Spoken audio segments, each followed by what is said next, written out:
Hi, Jeff. How are you?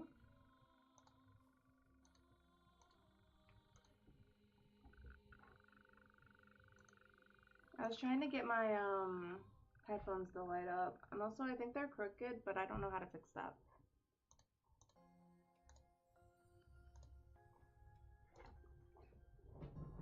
It's like having a Muppet. Yeah, that's pretty much what I am. I have a Slinky.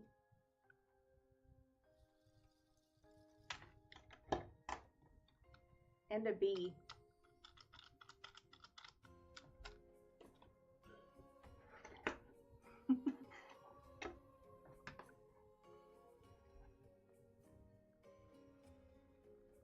Is the music hearable?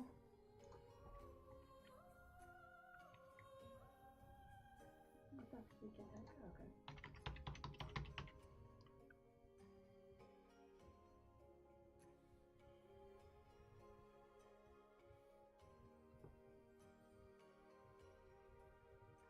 What's my password to school? I still have to do that discussion board, and I was like, but I don't want to cancel stream, so I thought, alright, why don't I just do... How about that?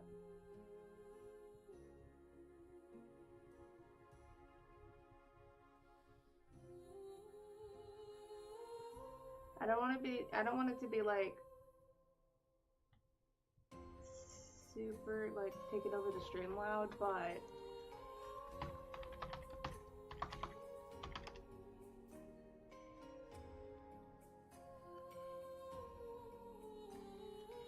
oh my god, what's my password?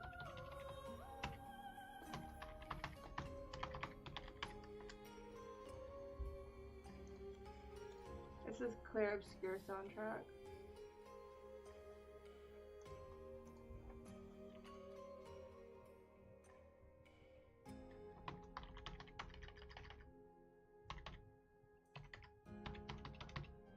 Cool.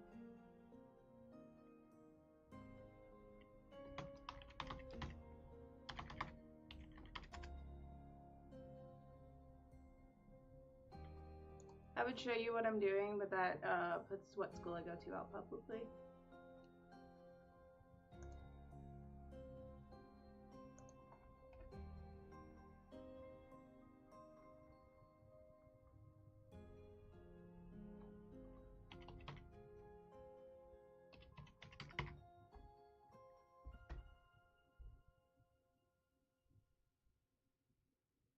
I want to start doing more webcam streams because I feel like it gives a lot more personality if you can see me.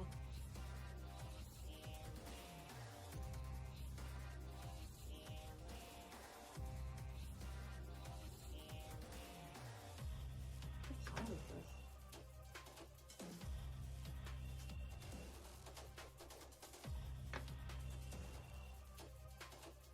This is Ancient Sanctuary.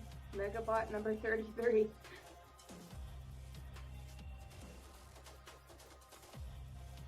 Huh?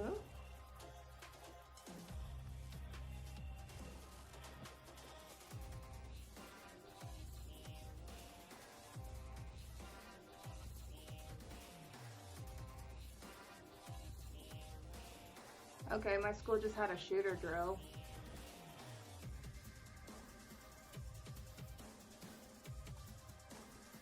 Glad I wasn't there for that.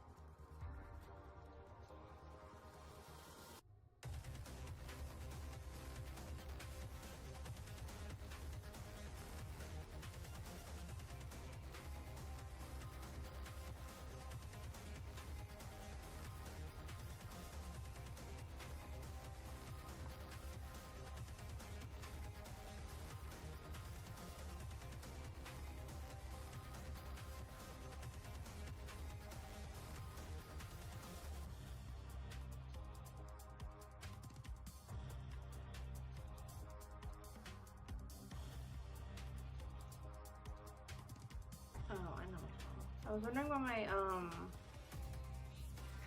screen was so big, but I was like, on my mirrored monitor downstairs, I zoomed it in really quick because the like Chromebook is like small, so I couldn't read it because I have old people eyes.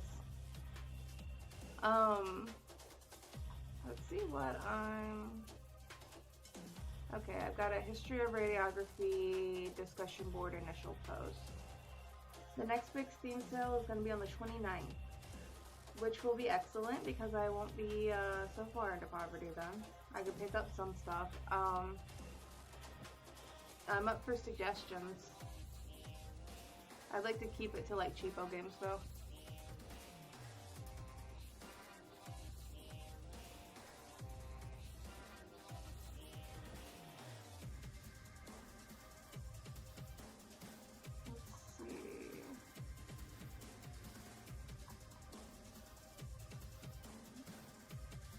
Is it just like a big sale, like the summer sale, or is it like specific stuff?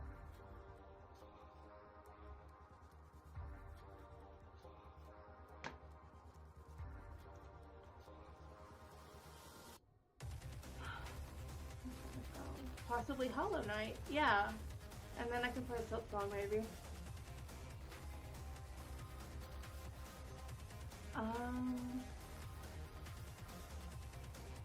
Create a discussion post with at least 200 words, highlight one significant positive advancement in radiology from its early days to the present. Additionally, share one interesting fact you learned from the history of medical imaging video. It'll be the Steam Autumn sale, so it should be mostly store sale. Nice.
Is Hollow Knight like a Metroidvania type deal?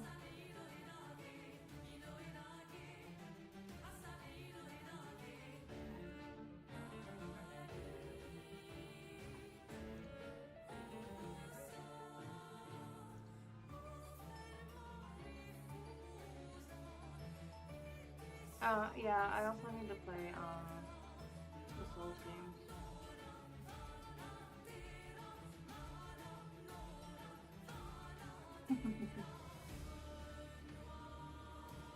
Honestly, I might want to start with Metroid or Castlevania.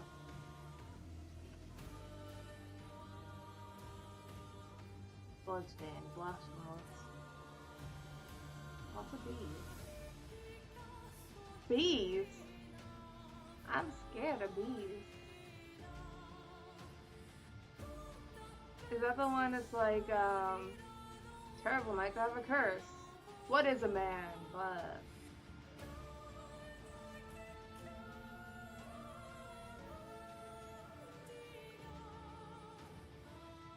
One significant positive advancement in radiology. A miserable little pile of secrets.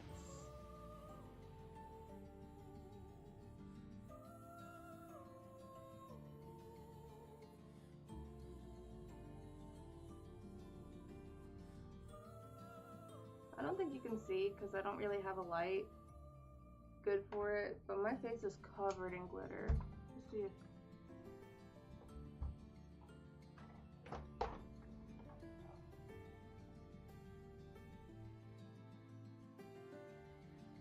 I don't think that helps.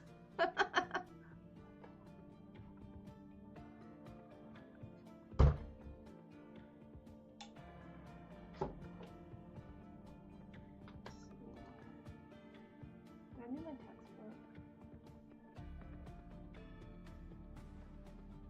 No, I'm gonna look at that. Let's see, lecture transcripts. Someday you shall have a green screen. Yeah, I feel like I need to get one of those, I want to get one of those cheapo, like, garment racks from Target that cost, like, 10, 15 bucks and, like, just put a green piece of fabric up behind me. I think that's a cheapo way to make one of those, right?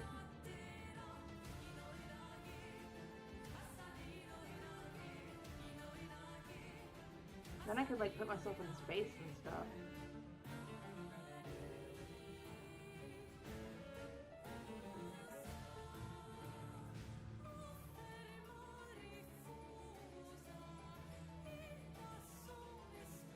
My background in my room was cuter, but it was very, very hard to stream in there. End up in Skyrim. Hey, you're finally awake.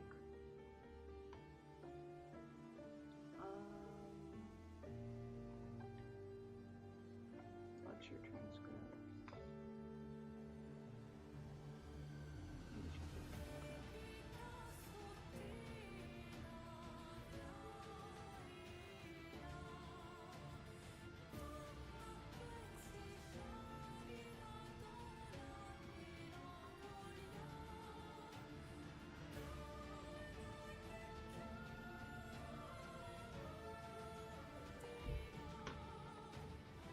Nasty Man Ben Franklin, who according to Twitch streamer Stars in Hell, is actually relevant to X-rays.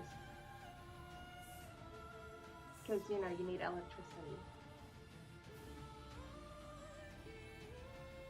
Other notable people mentioned in this chapter, freaking Isaac Newton.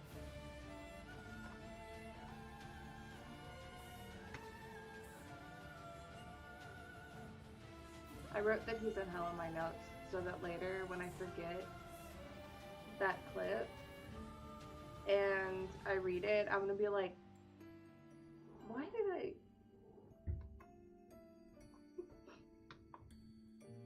Let's see.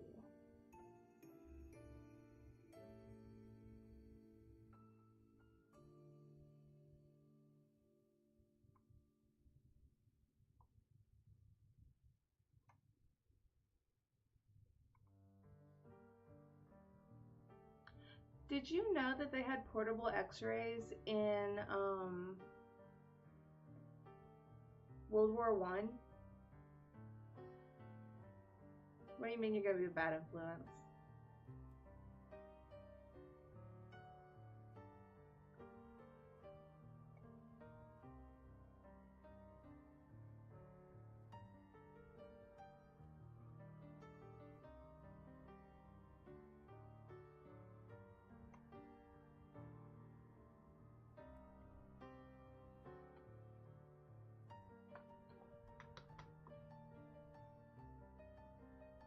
The freaking guy who invented the X-ray, I thought his name was Roentgen. His name's like Roentgen. I'm gonna keep saying it the other way because I can't say things. I can't pronounce words. Let's see.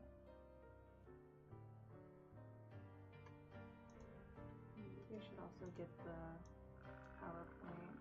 I don't want to go downstairs. Chapter 4 PowerPoint.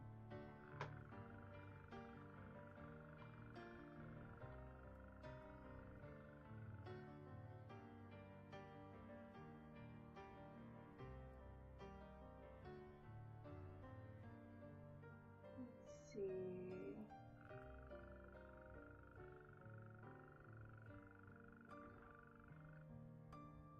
Irradiating food to extend its shelf life is apparently a use of x-rays. We're eating that rad food. Let's see.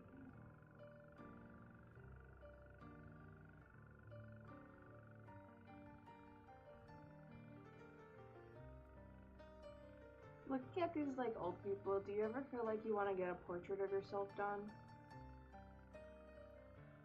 I don't particularly need a portrait of myself. I was just like, that would be funny.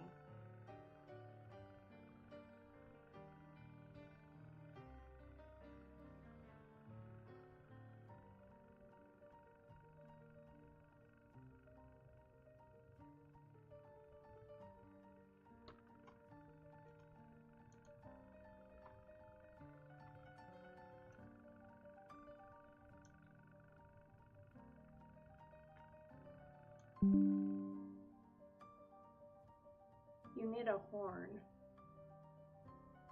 Like a clown horn? Yeah. Can I add images to the screen? A bike horn. Wouldn't that be kind of loud?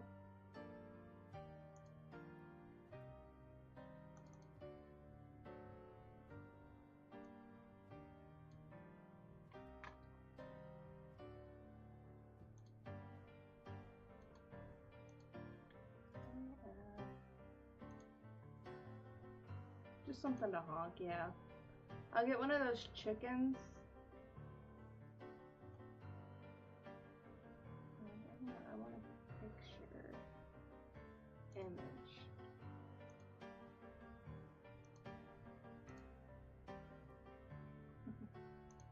Check this out.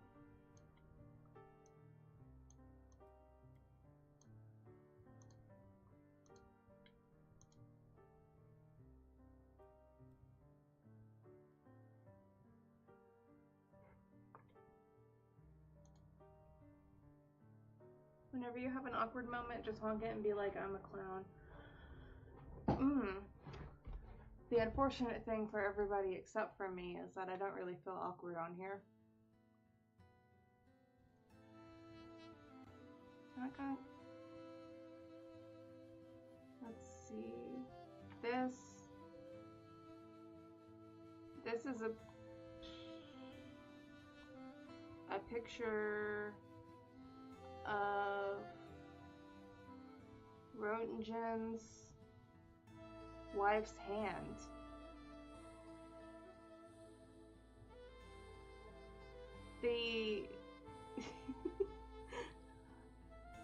So all of the x-ray people were testing it on themselves, and like a whole bunch of them ended up with leukemia, and that's unfortunate.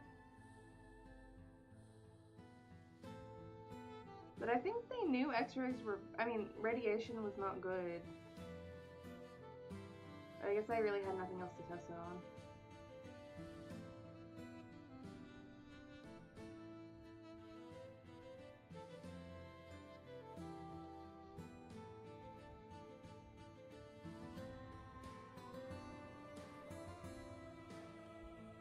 A science teacher I had when I was fairly young was a really old guy. Yeah.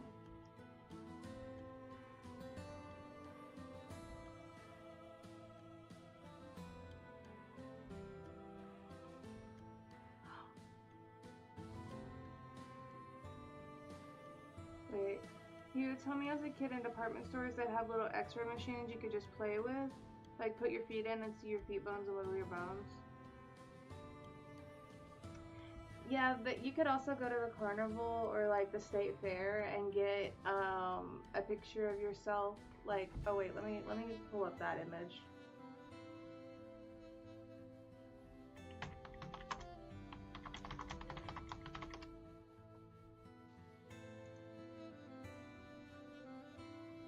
There was a silly one in my textbook of a dude,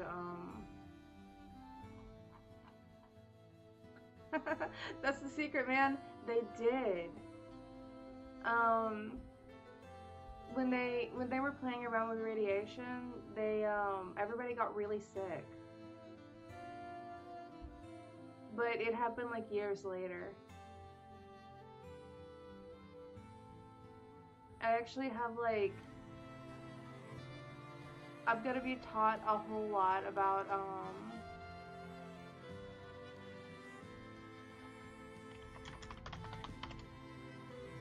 I'm gonna be taught a lot of, don't show me this. I'm trying to look up that picture of the dude getting the X-ray image, and I looked up X-ray as a novelty, and it just showed me a whole bunch of things shoved up people's butts. Oh my god.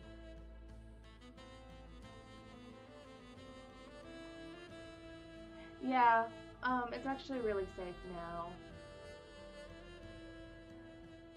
I don't anticipate having, like, any problems unless I mess up really bad. But I'm very educated on radiation safety as a hobby. I mean a hobby, me looking up stuff, not me messing with radiation as a hobby. I stay away from that stuff. Except for career-wise, I guess.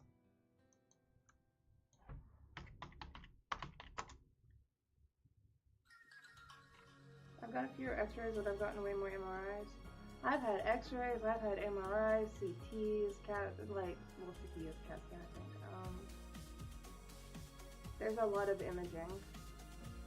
Probably because of the spine thing.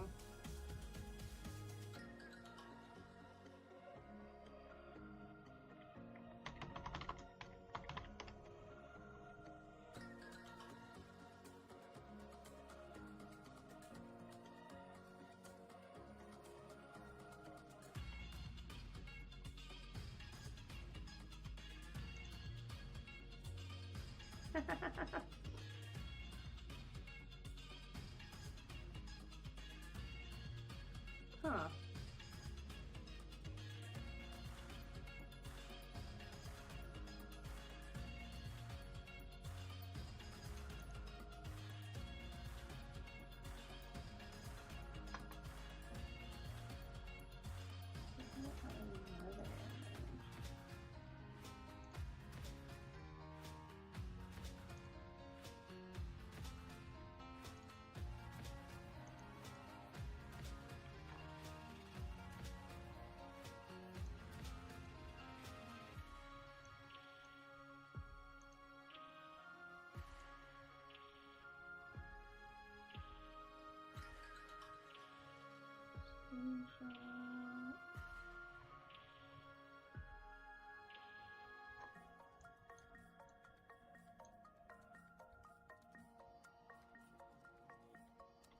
Everything turned out good though, right?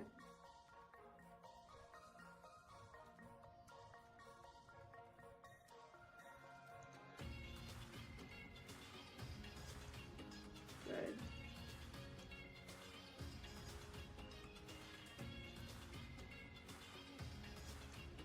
Look at this. This is a cartoon. I don't think this actually ever happened, but this is what I was thinking of.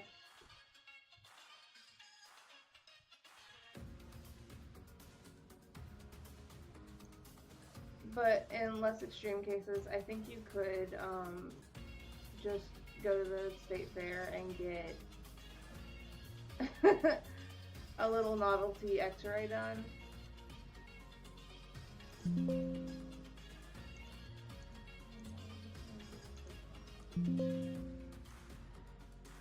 I'll have this one just up. Marie Curie discovering radiation and getting super duper cancer in the process. Yeah, that sucked. She's one of my favorites. Can this thing get off my freaking face? There we go. Put it over there.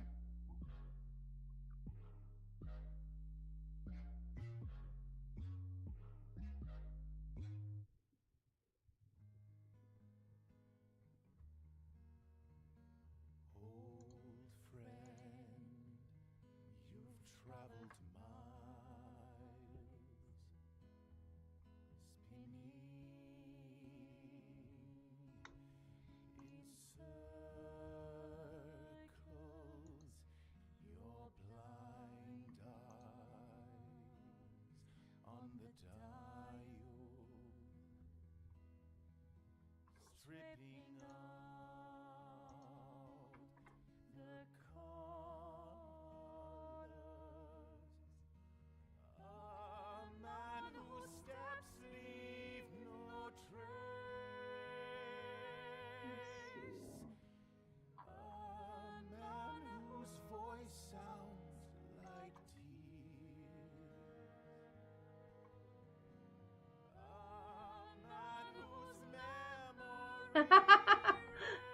Okay, apparently a few stores begin to sell lead underwear to combat the fear of X-ray specs.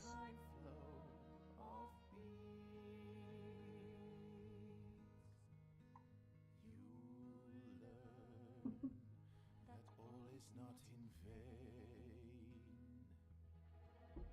All that matters. Yeah, we've had some interesting history. But it's time to say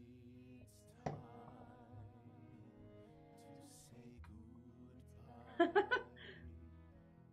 Unfortunately, Pierre Curie died in an accident in 1904, but even if he had lived longer, he would have died of radiation poisoning. Oh yeah, Superman's a little freak.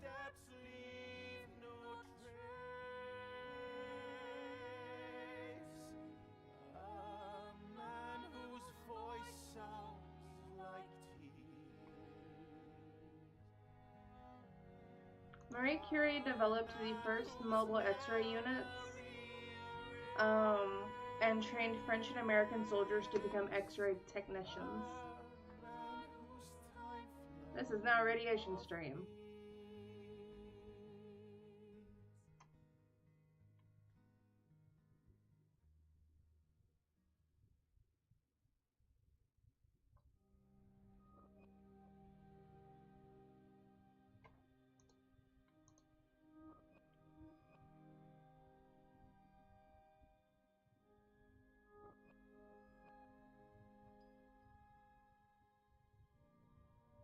Our mascot is the Demon Corps. Is that one they were holding up with a freaking screwdriver? And then he slipped and was like, uh-oh, oh no. And like, freaking, oh my god. That sucks. Whoopsie dipsy. We gotta play Fallout soon.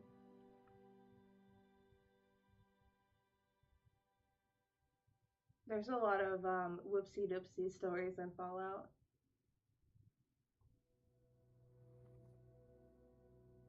I think they recently made it canon that Vault-Tec did the Great War. That Doom Fallout mod looks amazing. Is it a mod of Doom or a mod of Fallout?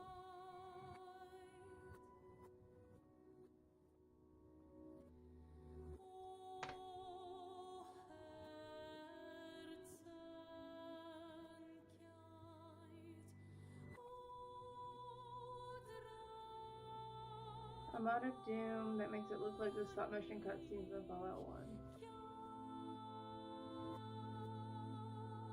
We should also play the classic Fallouts.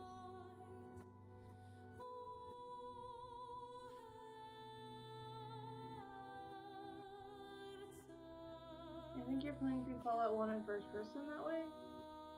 So is it a mod of Doom that makes like a remake of Fallout 1 in Doom? Instead of it runs Doom, Doom runs it. Fallout Bakersfield. Alright, let's see.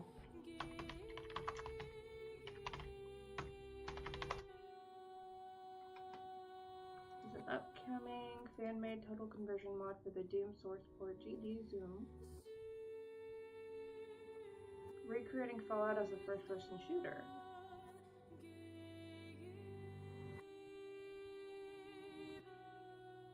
This sounds really cool. Okay, definitely.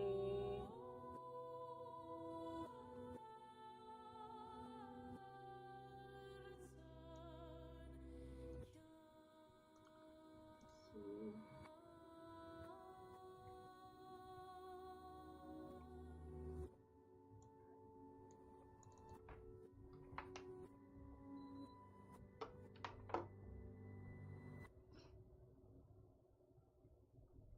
Reward available.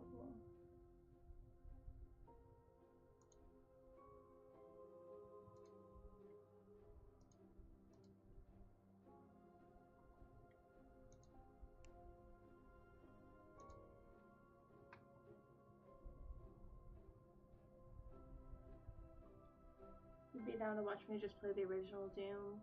That would be nice. Also, my house.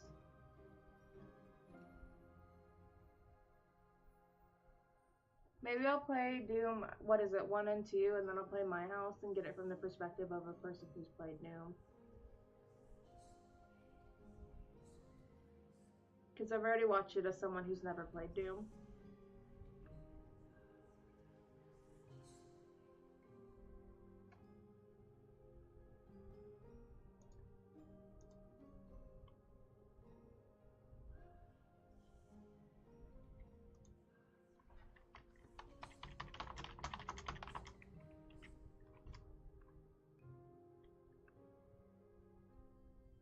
Original Doom shareware version is still floating around online for free.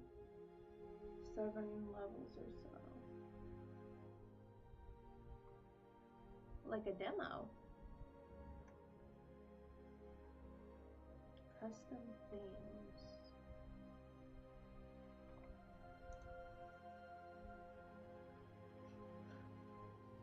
Discord needs to leave me alone.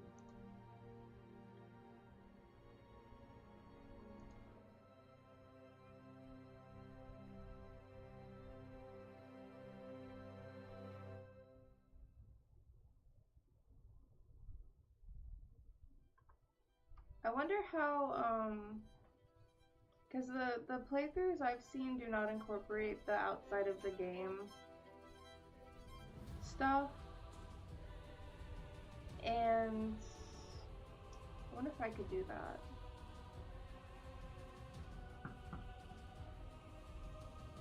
Do we not know who made it? Because I think somebody said recently that we don't.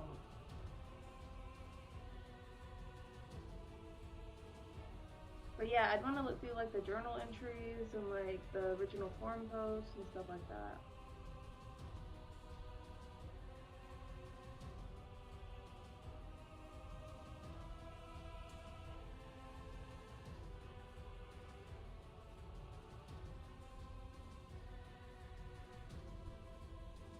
Also, this is kind of chill. This ends up being like most of the stream. I'm relaxed.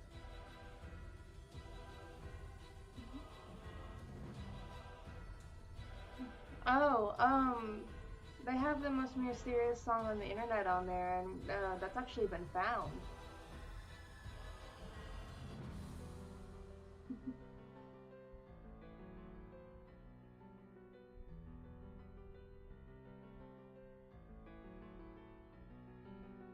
Yeah.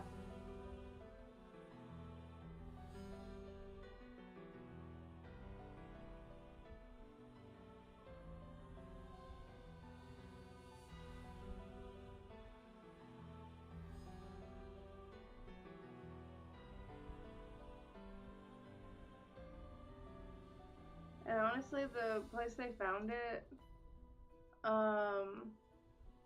makes every fact about that, in retrospect, hilarious.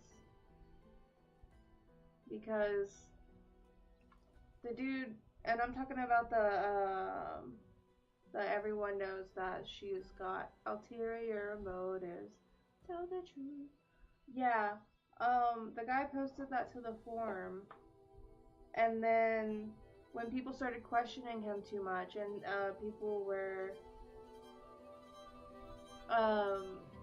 focusing, like too many people were paying attention to it, he disappeared because he was embarrassed, because he clipped the only part of the song that did not have inappropriate sounds in it, because he had access to the full song, but it was in a porn. So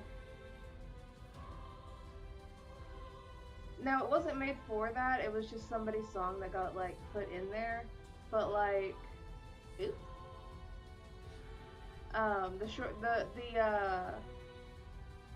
The search could have been a lot shorter if he had just been honest about where he found it. Because after they found that video, they contacted the guys who made it, and the guys who made it were like, oh wow, people like the song. Okay, maybe we'll record a clean version.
They also found the Evil Farmer game, and that was similarly a nothing.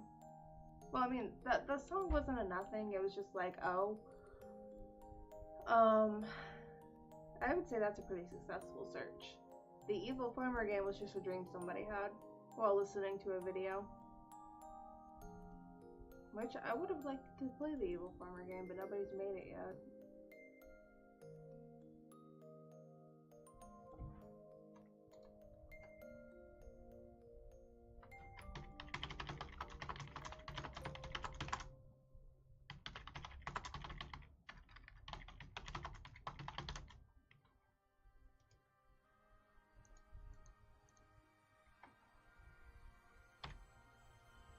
For my one significant positive advancement in radiology, I'm gonna write about Marie Curie doing the portable X-rays, because I think that's the most shocking fact about how early we had those.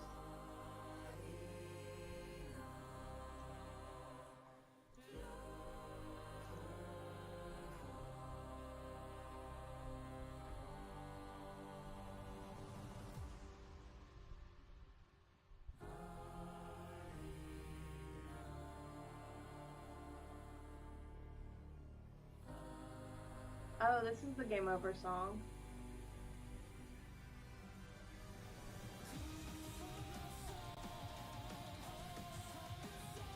I think this is also the battle theme for the danger.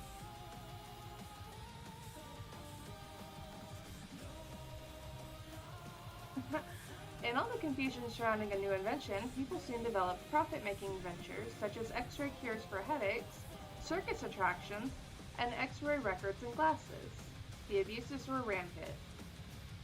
Even as late as the 1960s, shoe stores offered to X-ray people's feet in new shoes to see if they fit well. One could open a bone portrait studio without a license.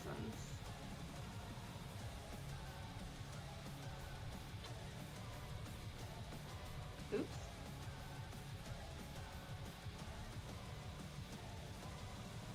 Yeah. You're talking about your teacher saying stuff like that? Yeah.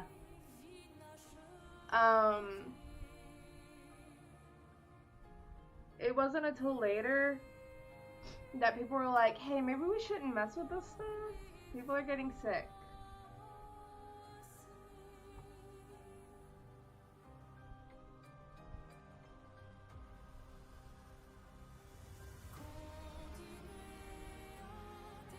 I think, let me see.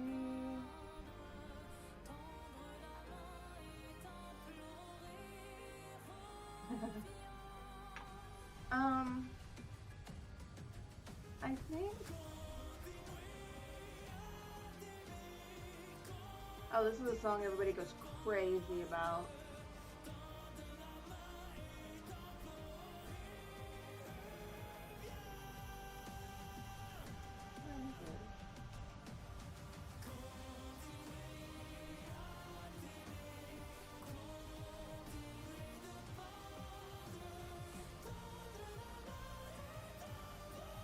I think this cartoon I have up right now is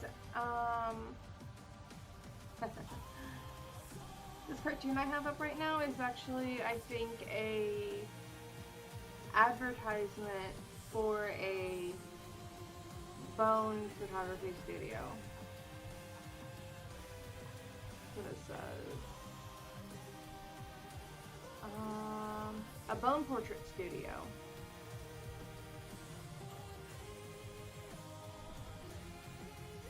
I'm not gonna lie, I would love a bone portrait. I know it's not a good idea, but I would love my little skeleton doing some kind of funny pose.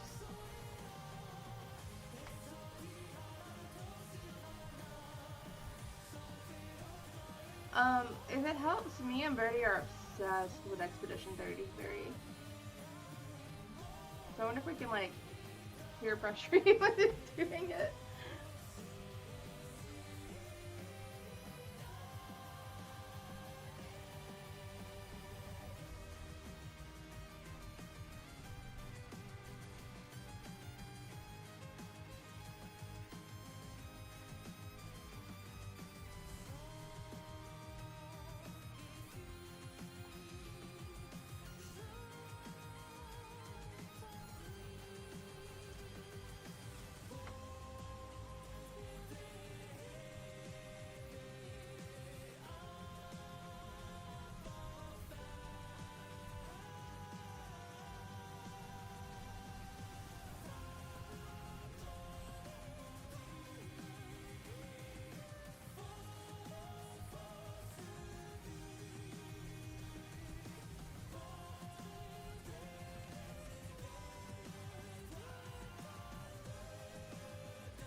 I can pull up the video without.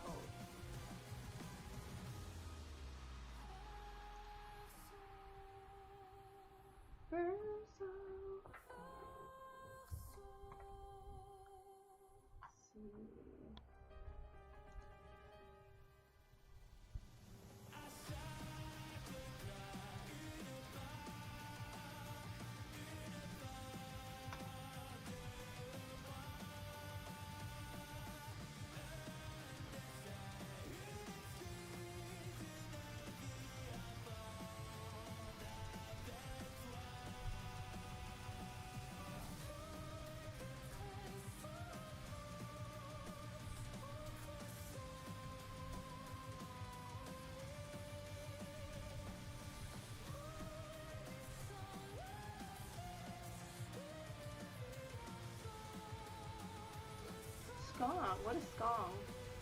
A box you just beat is getting nerfed next patch. People had a lot of trouble, but it's got like 4 attacks, and once you memorize how to deal with them, it's not bad at all. Oh, Song. Skong. It's always nice to beat a boss pre-patch, huh? I think when games do that, they should add the unpatched boss as an optional, like, rematch thing. But, Bird, beat Radon. Bird beat Radon pre-patch. And that's a point of pride.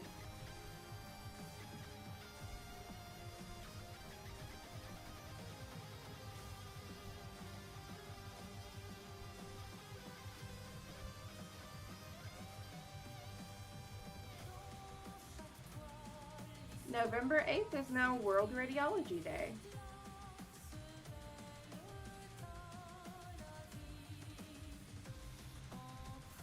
And National Radiologic Technologist Week is on the week that contains November 8th. Yeah? I've still got a year before I start training to become a radiographer.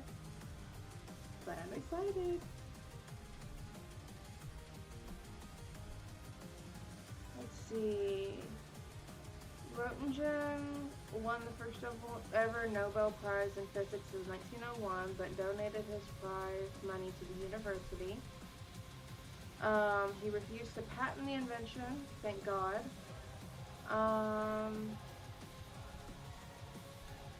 He was bankrupt and in poverty. He passed away from colorectal cancer, which is typical of early pioneers of radiology.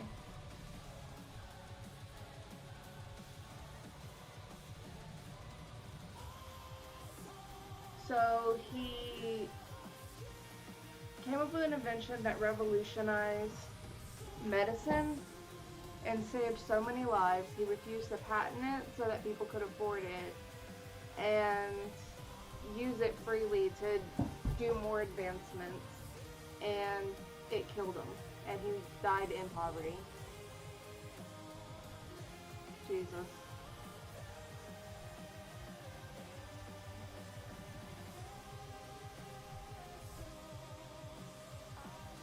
That was in Germany.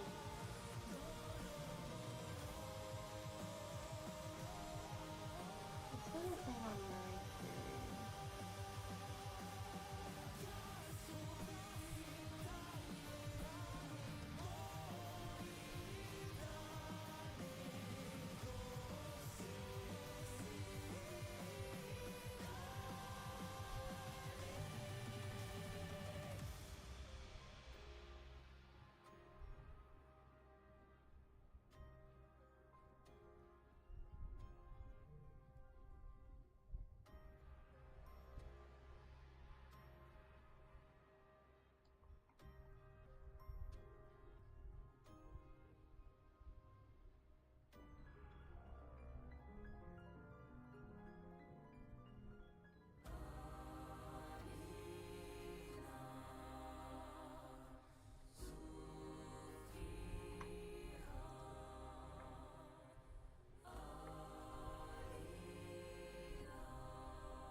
I think that is the clip for the game over, maybe. Or maybe it's a different song that uses that, but I'm very familiar with the game over screen. I'm so excited that Clair Obscur is going to be a series like I thought. So the game is Expedition 33. The franchise is Clair Obscur. They're also talking about DLC. I want nothing more than that. Accord silencieux de nos âmes, lèvres fantômes.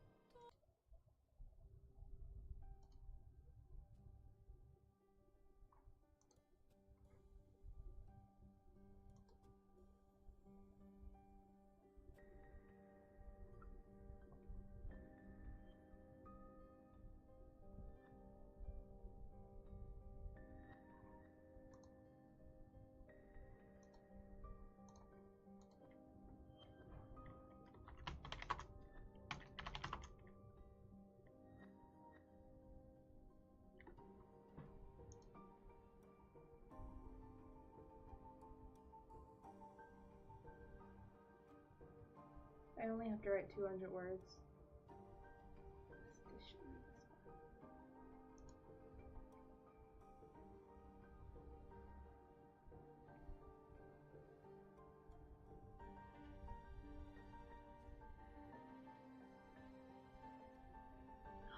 Ooh.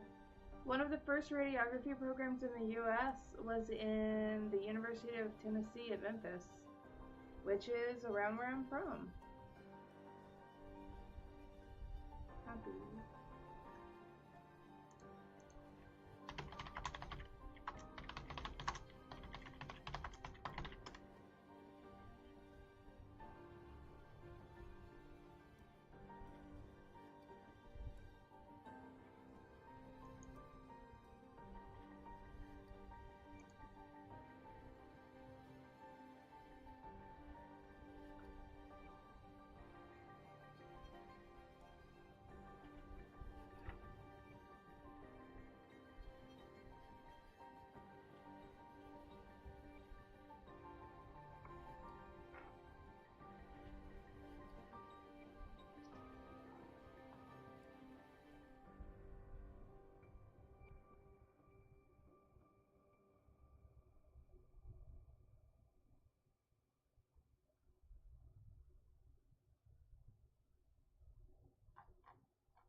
I found a cool article from the Smithsonian on the Marie Curie stuff.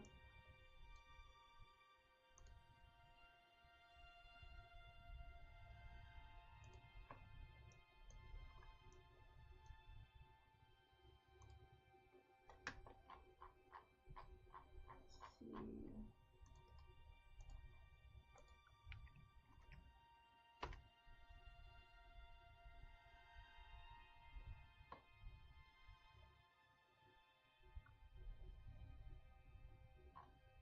So she took old cars, many of which were donated by women, fitted them all out with x-ray machines, a portable generator, and a trained woman, and they ran around doing x-rays on people in the battlefields of World War One.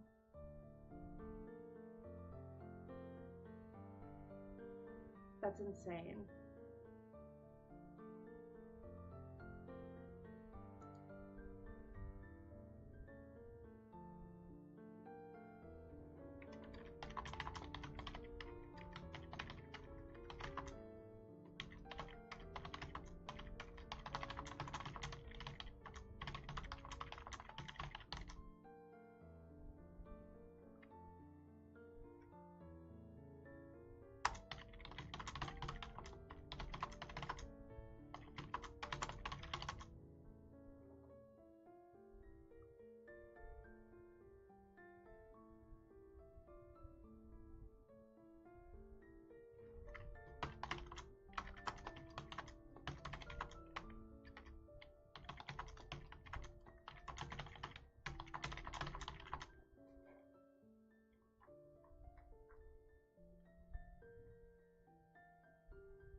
The one I'm using is like a cheapo keyboard and mouse set that I got from Target.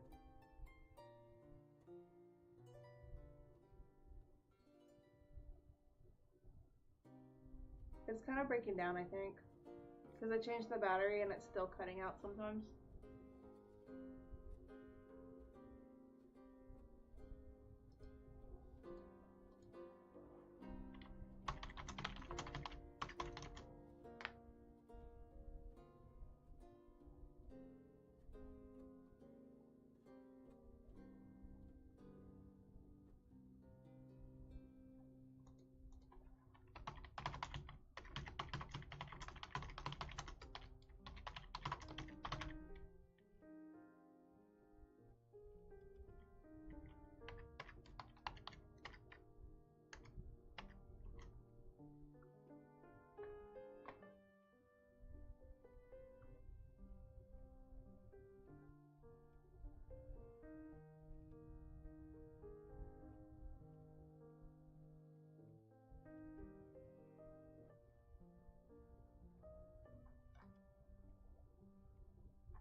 So we had a form of portable x-rays by 1914, about maybe like a year or so after.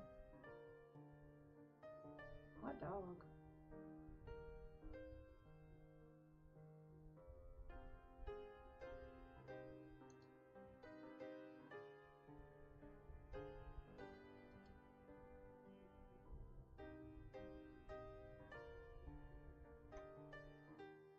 What's my word count?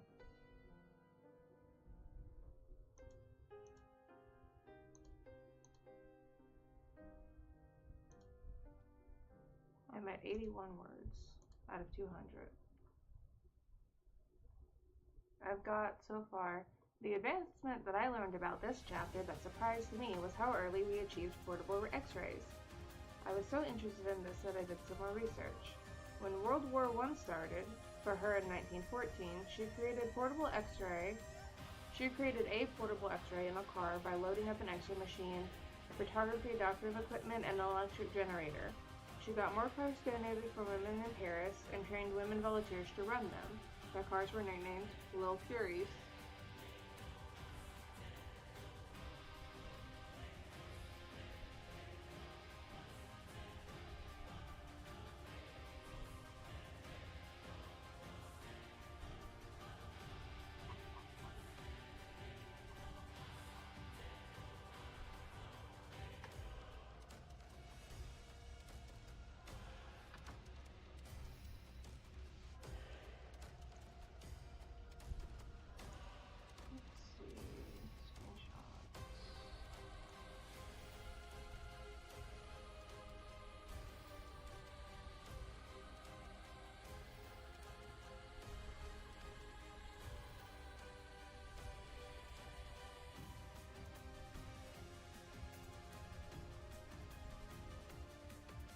There it is. That's a little Curie. The first portable x-ray.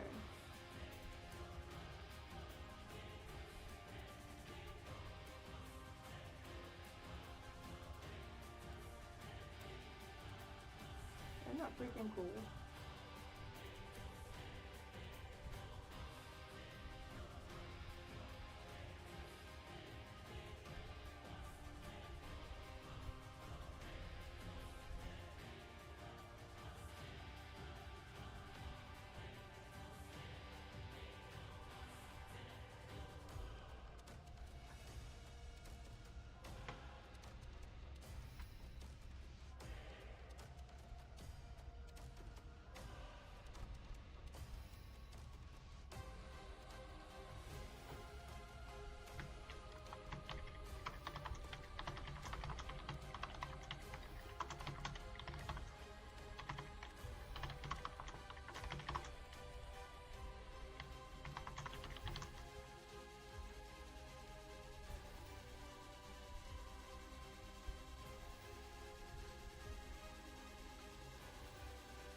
looking back. Let's see. Scientific advancement and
let's see. So I wrote, basically I'm writing like 2 paragraphs about 2 facts.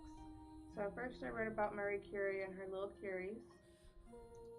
Second one, I think I'm going to write about Roentgen and his inability to take profit from his discovery.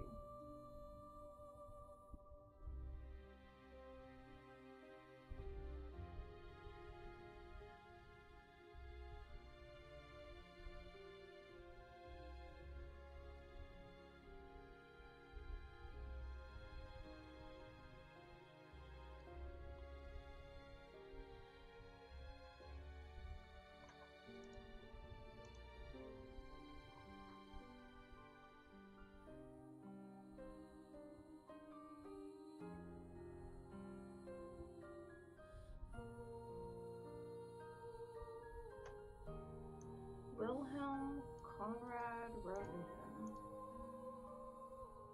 Magical cancer track. Yeah, they said that it's unknown whether or not the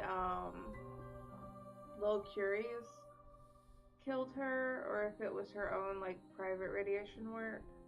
But her body was free of radium, so it's probably those.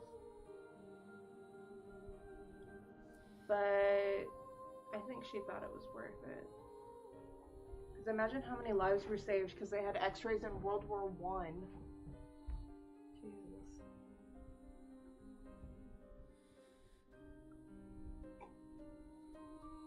They used them to find the bullets in the shrapnel. Shrapnel. Shrapnel.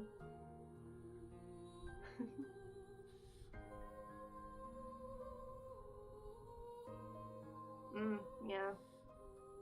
Was Geneva Convention after World War II?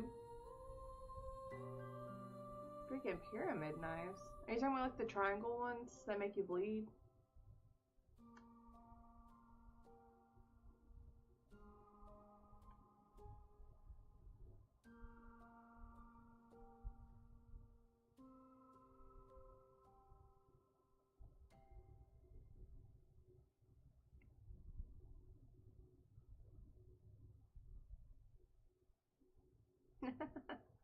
He then convinced his wife Bertha to place her hand over a cassette loaded with photographic paper.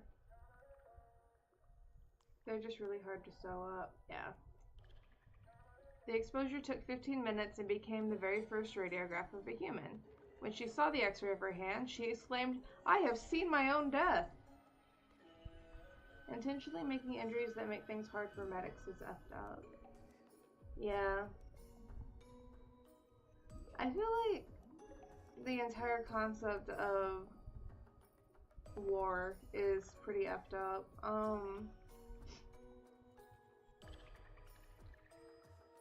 It seems like we should be past that by now.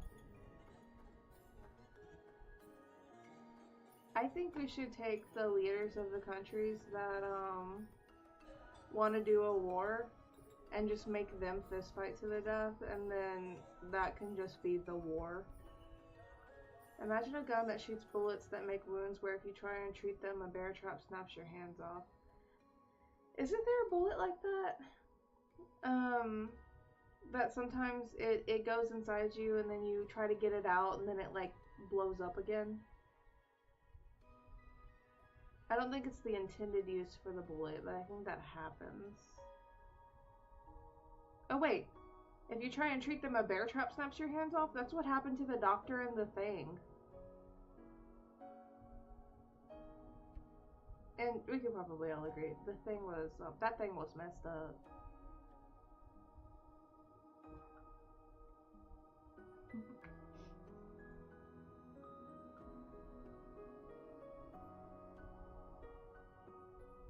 We should solve all of our problems by playing a children's card game.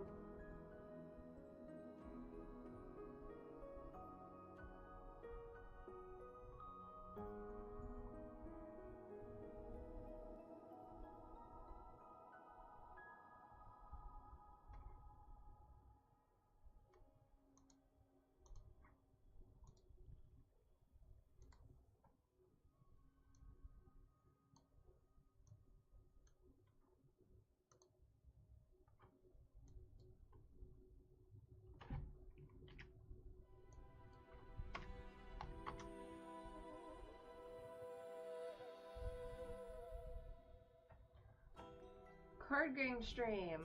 I'm gonna aggressively teach you how to play Magic the Gathering again, using Final Fantasy cards? I would like that.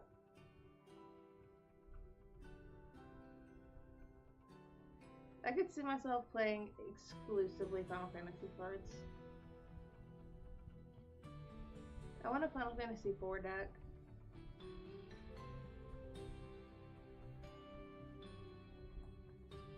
I love them crazy little kids.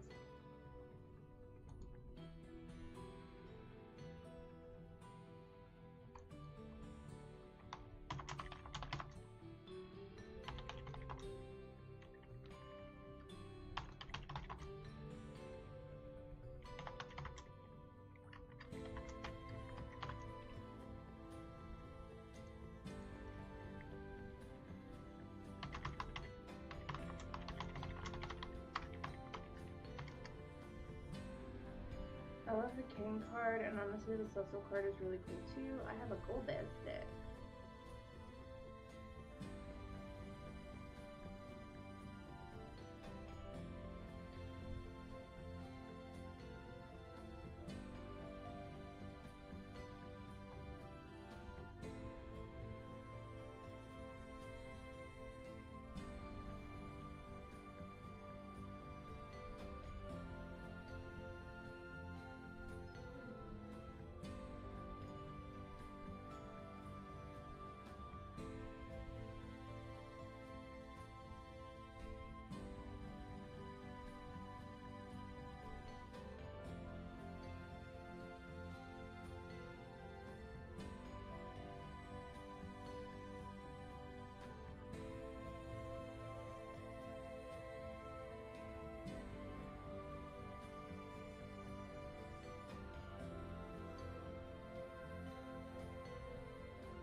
I was showing Sarah somebody built the floating windmill from gorillas as a ship in No Man's Sky.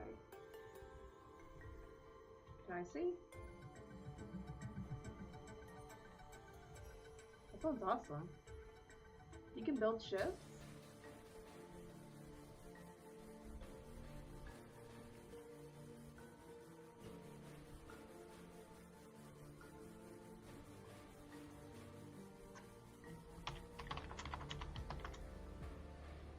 That's awesome.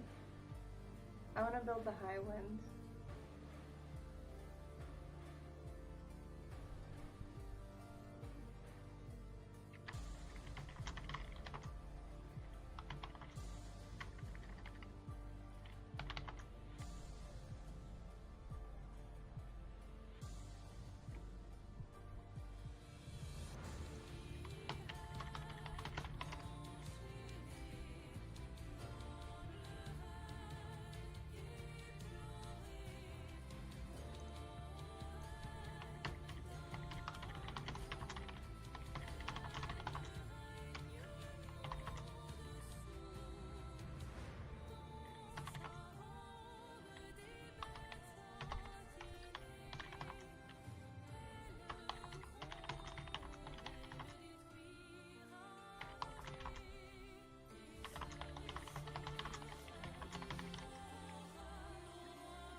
Oh no, this is the song. This is the song.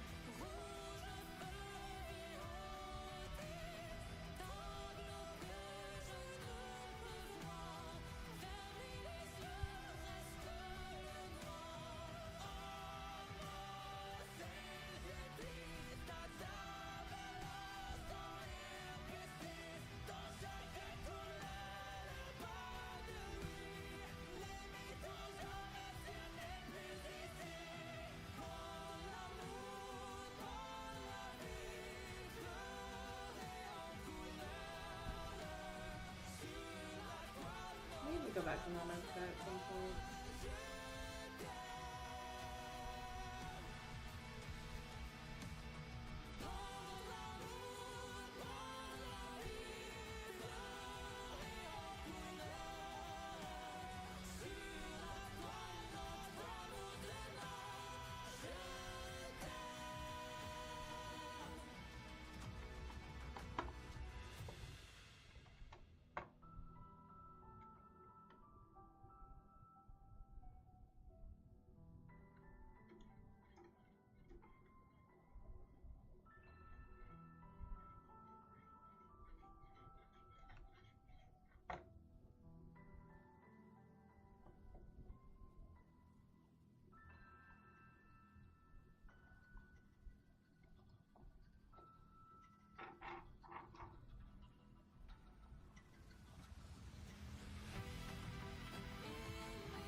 Submit this into 16 words, so that's got it.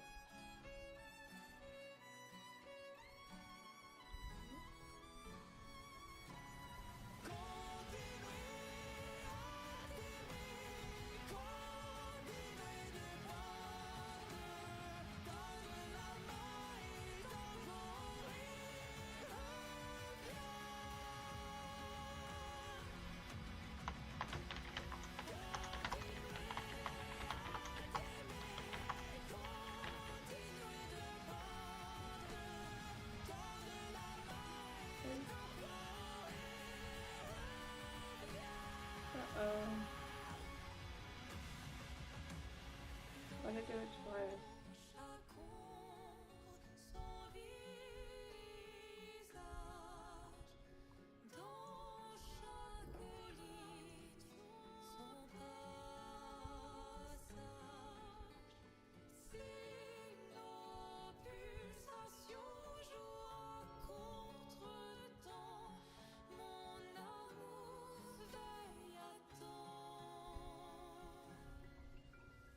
Okay, I can do my responses to other people later. So that's my homework that was due.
Yeah. The Curie.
There you go.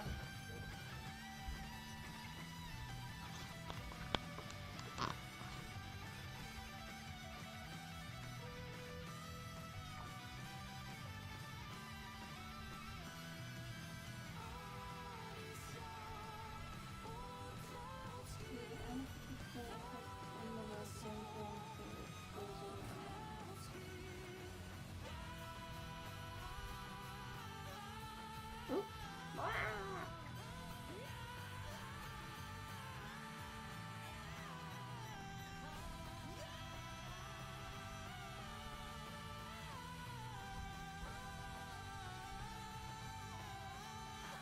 I was watching the oh my god, this keeps happening. Ah.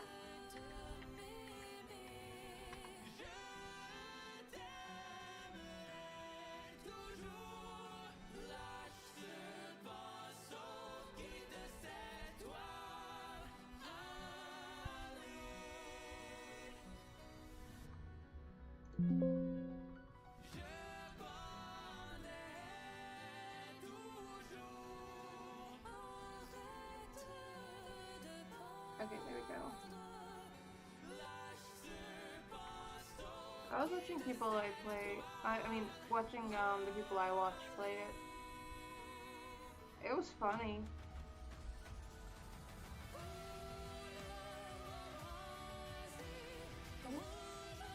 Piecing music together.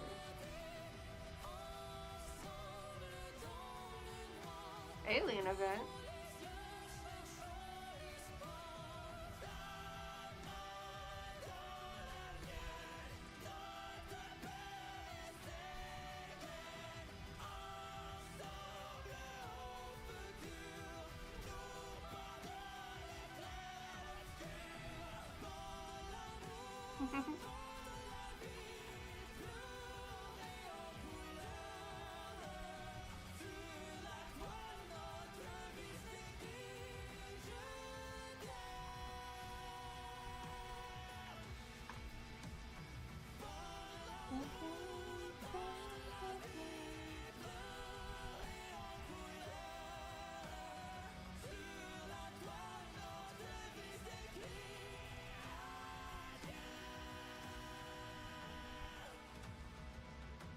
God, I only have one more badge.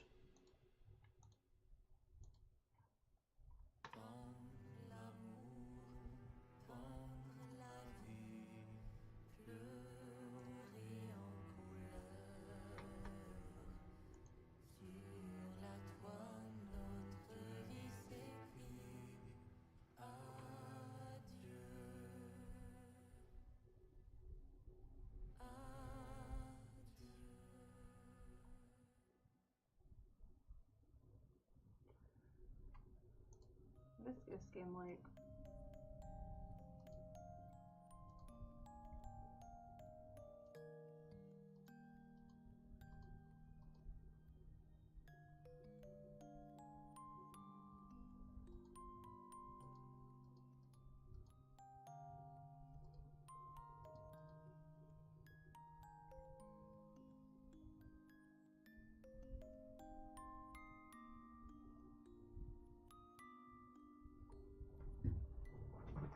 Is it a big skeleton?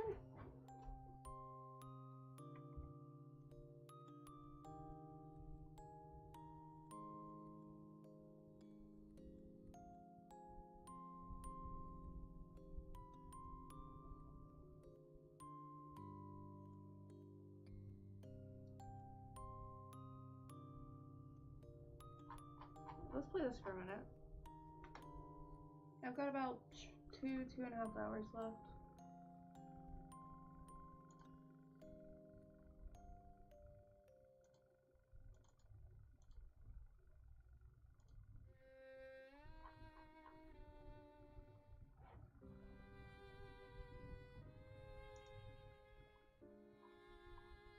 I like this where it's like a tale like an atrocious kitten dripping blood from his eyes might turn out to be funny, whilst a family of 3 sits down to eat cabbage is frightening for some reason.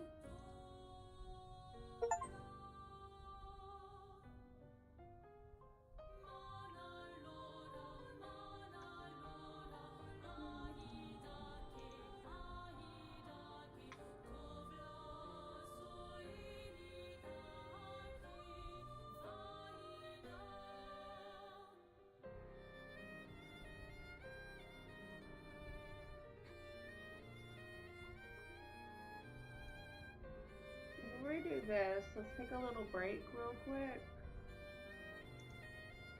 Let's see, I'll pause that music.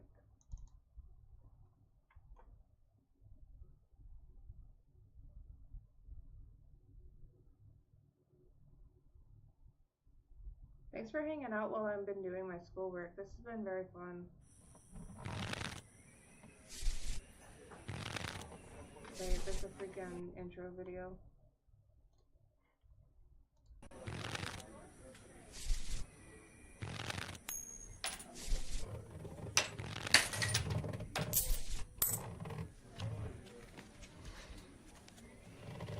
Oh, Feather!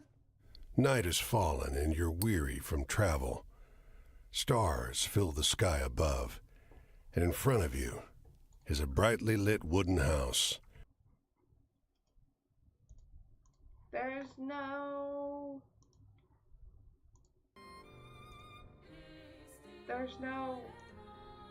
intro screen. Okay, we'll do that when I come back. Be right back.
I'm back.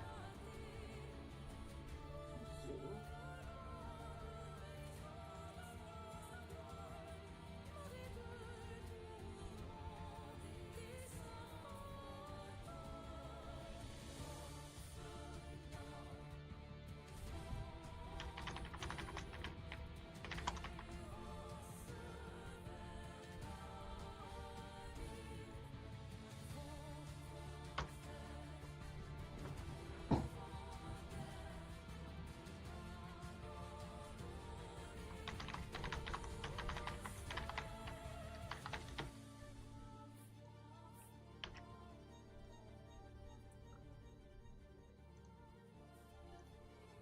Updating my titles and categories.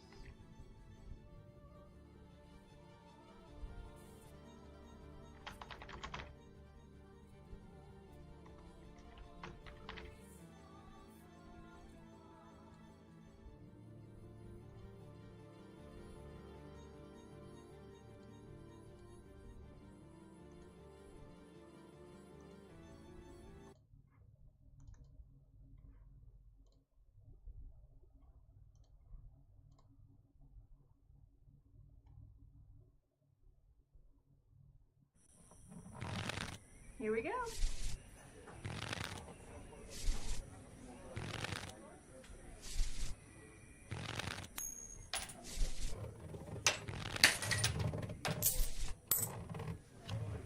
The heck is this?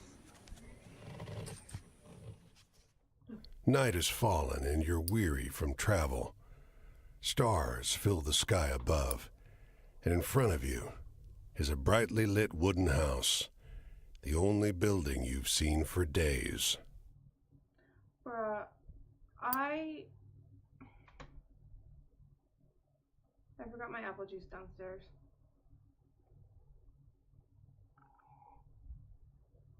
Five seconds.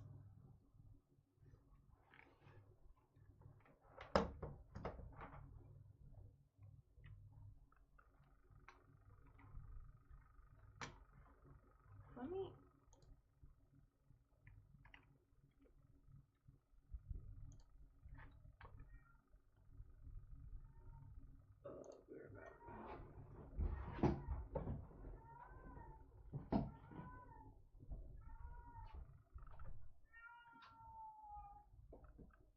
Girl, what are you doing?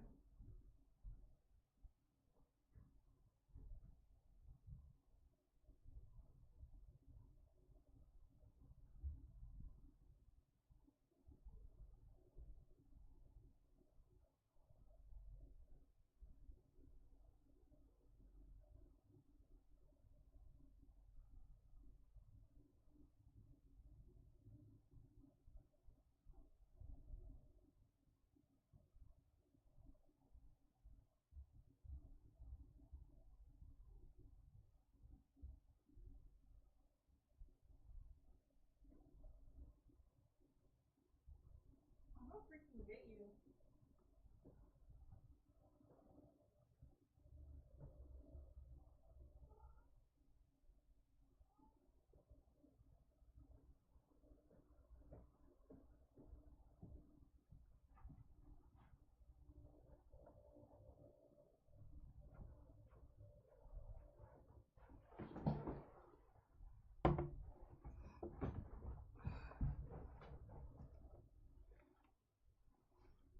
Okay, I'm back.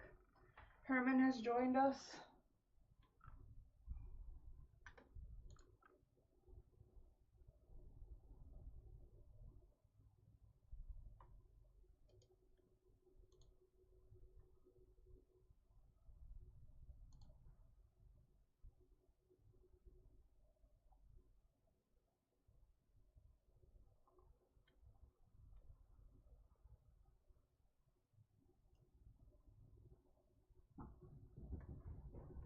What?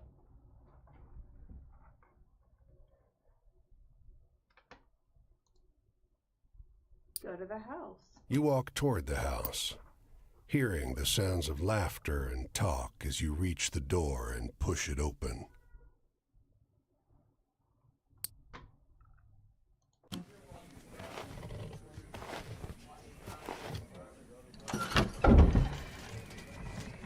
that me?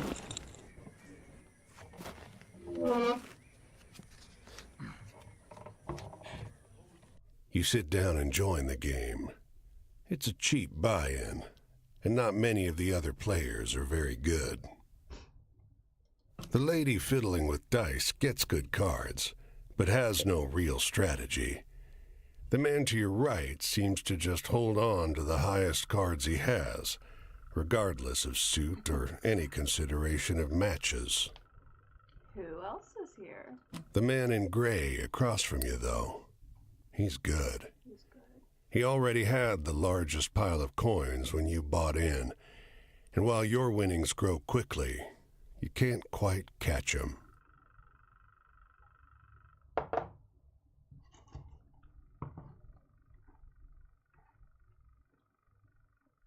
One by one, the other players leave the table, sometimes with pique or with wry humor, leaving their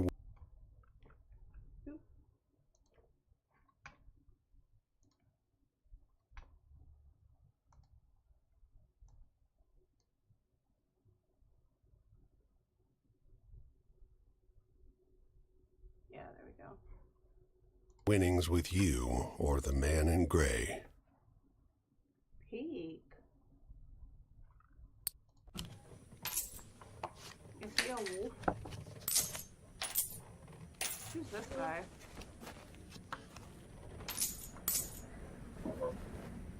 Somebody put in a harmonica and some acorns. Finally, it's just you and the man in gray. He looks at you, full of humor, and winks. Last hand, Are we gonna kiss? I'm in. he deals, you draw, and look at your hand. It's good. It's great. The best hand, in fact. A royal straight flush. Spades. Jesus. Aces high. Nothing can beat me. But the man in gray pushes forward his whole pile. You're not sure exactly how much it is, but it's more than you've got. You can't match that.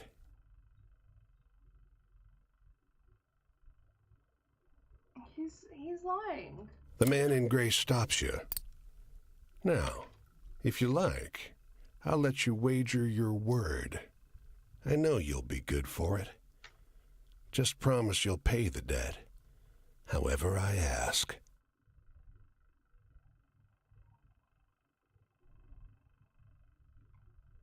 The man in gray smiles. All right, then. I'll call. Show 'em. You gotta know when to show 'em. Know when to show 'em. A knife. Blood. I got it in the harmonica.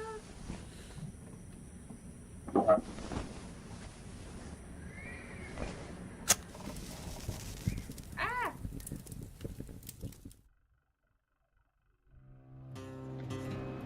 Direwolf, Chapter 1, where the water... Well, your luck wasn't so good, was it? That's quite the hand, but not for the game we're playing. I'm afraid you owe me. Your life, sure, but more than that, your labor. Freaking playing cards with the devil.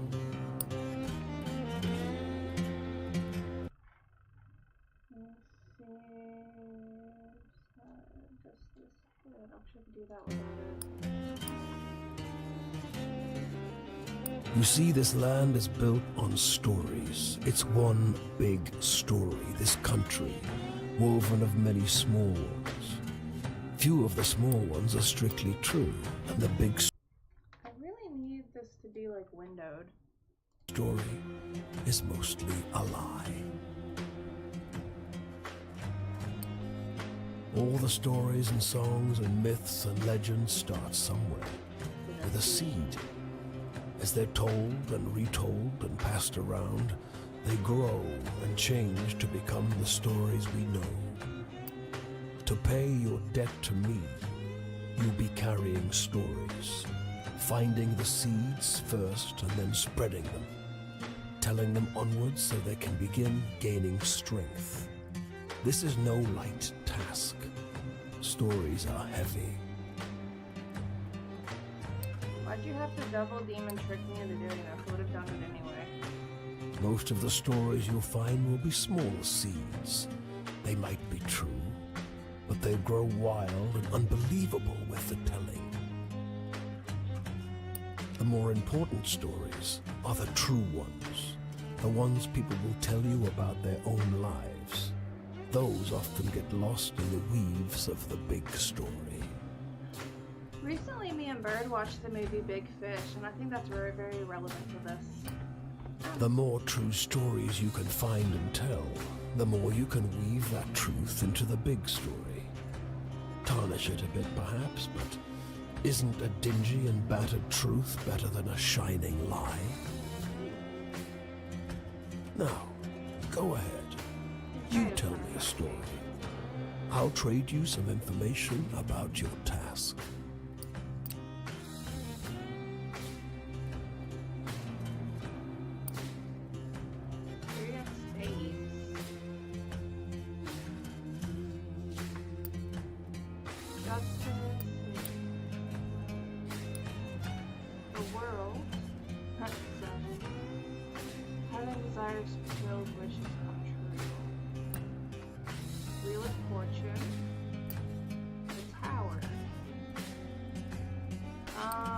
We're gonna go with the JoJo reference. Oh wait, you can click on him and see more info, okay. Tell the story of the parting of a cloud, a fog to reveal a brief glimpse of a land of promise and plenty. Tell the story of the northbound train, blinking its giant eye as it crawls through the night. Ooh, Doom Train is very good. Tell the story of the endless series of doors of different kinds, each leading only to more doors. Found the back rooms. Tossing a pair of bone dice on a blood-red velvet table. They come up snake eyes and wink at you.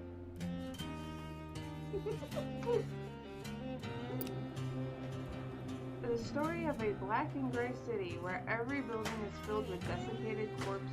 There's an SCP about that. Y'all know about that mirror SCP? That's my favorite one.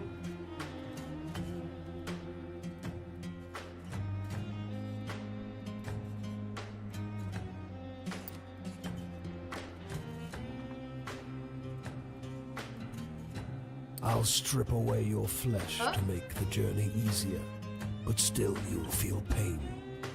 Why? Hunger, weariness, thirst, and despair. They're all part of stories, the part not often told. And death, yes, but don't worry. As long as your task remains, you come back. Do you give me my skin back?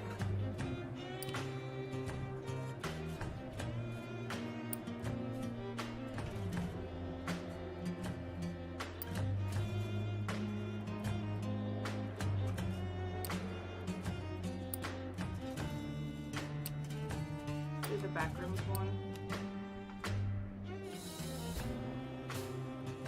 You sometimes have to make choices about what kind of story you're finding. Is it a love story or a tragedy? Don't gather too many of one kind, though. This grand story needs variety. For real though, is this guy the devil from the Bible?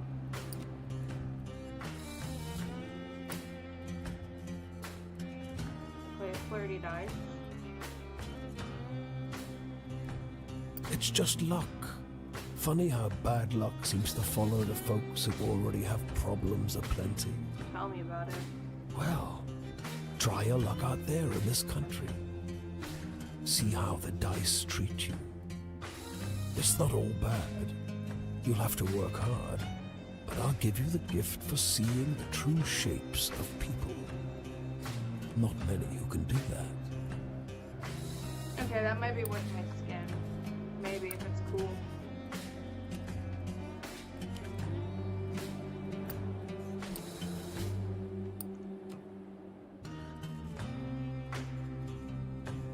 Travel? That's your job. Wander from place to place, gather those stories and spread them. People get bored hearing the same stories over and over. But an old cliche in one state might be a rip-roaring new yarn in another. A rip-roaring new yarn.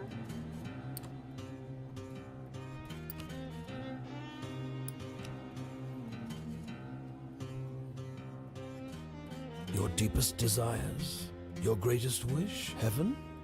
Big Rock Candy Mountain, El Dorado, the promised land, that place just over the ridge where they all say that the water tastes just like the sweetest wine. That's the title of the game. Well, I don't know where that is. It's supposed to be somewhere in this country. Ask the people you meet. They're all searching for the same thing. Go on your way, seeker. Maybe we'll meet again, or maybe not. I hope we do. Either way, Wait, it'll be aren't I an working for you? experience for you. I'm jealous in some ways. Nothing stopping you from ripping your skin off and running around. I hope you find what you're looking for.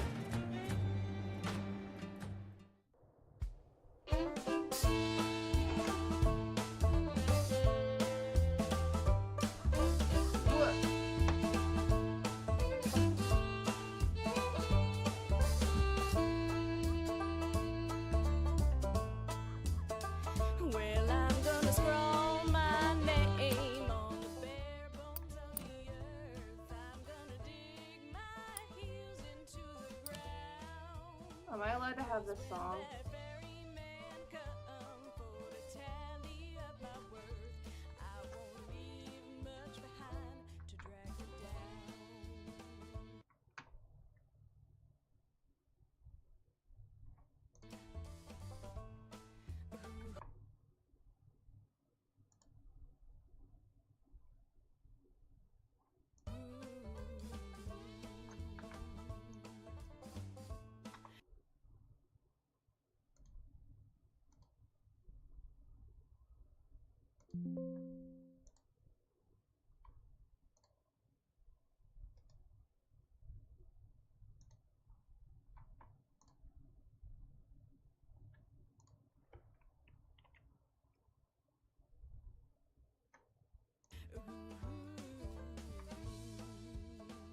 Okay, there we go. Well, I'm gonna heft my spade up upon my weary back. I'm gonna keep that stride stuck in my soul. 'Cause when my coals burn low and my trains run out of Run by Dim Bulb Games, product of USA. to dig my hole.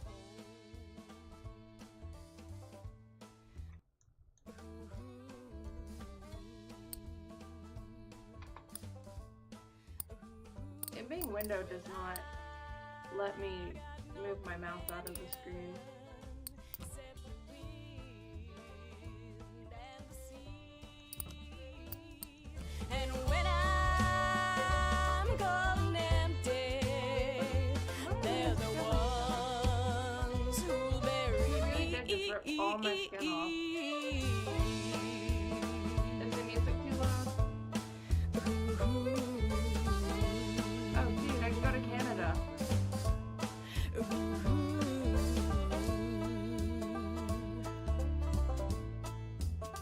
Well, I'm gonna cast my stones No, I over the can't. waters of this land, and by and by I'll see them far and long. 'Cause when the night come down for to take me hand in hand, this will be my tale, my vagrant song. This bungalow is being ransacked. There's furniture piled in the front yard, ammunition heaped under the mailbox, and a crowd of clean-cut men ripping apart a car in the driveway. What are you doing that for? Strange. The two heavily armed, mud-caked women leaning over the porch railing share the same bored grin. One shouts at you. Lend a couple innocent gals a cigarette? Sure. You are about to hand her a smoke when those men draw pistols and shove you hard into the dirt. You know what these happened? girls? They demand. Once they've dumped your bag out into the skeleton. road, they decide you're harmless. If you were selling booze too, you'd have a lot more cash, sneers one. On the porch behind him, the two bootleggers are fingering their empty rifles, grinning in disappointment.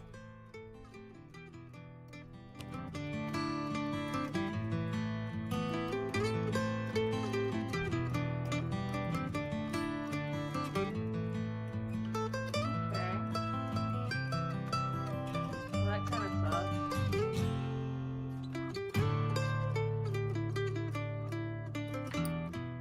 Your goal is to fulfill your obligation to the wolf by finding all 16 characters scattered over the U.S. and trade stories with them until you earn their trust and finish their story. By having adventures, you'll begin to collect stories. When you meet characters, they'll ask you for different types of stories: tragic, hopeful, scary, thrilling, or funny. Remember what sort of adventure you had and you'll know what type of story you got.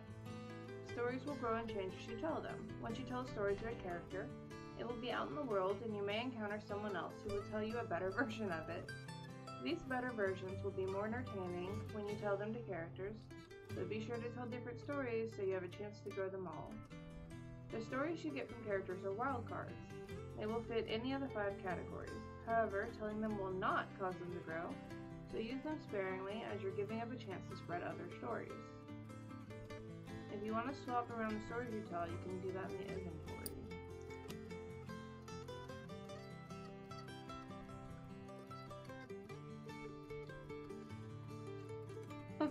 You can speed up your walking by whistling. You can also hop a ride on a boxcar. You risk getting injured by the railroad cops. Safer way is hitchhiking. To hitchhike, hold the hitchhike button while standing next to a road with cars on it. Okay, if you got some cash, you can go to a city and ride this fast, safe passenger train from place to place. It costs money, but it's the best way to travel. Let's see.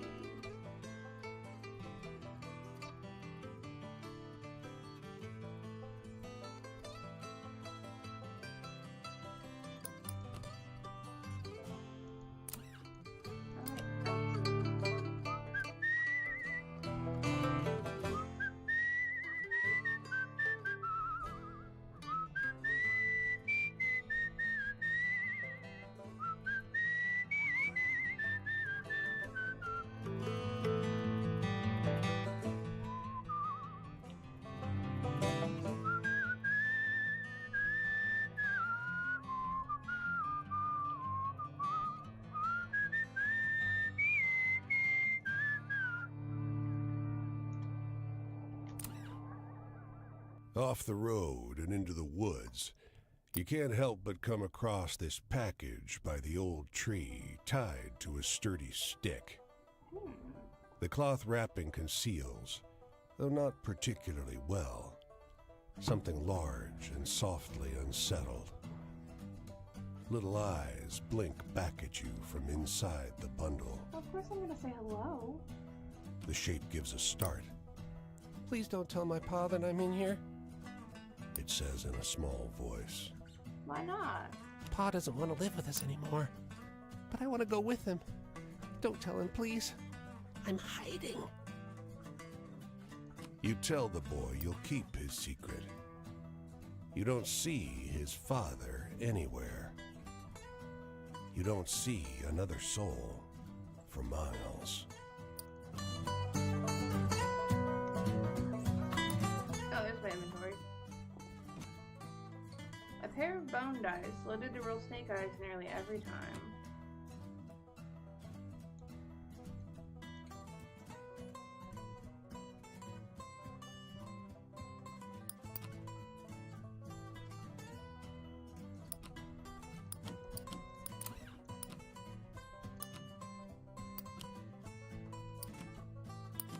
if they sell this deck.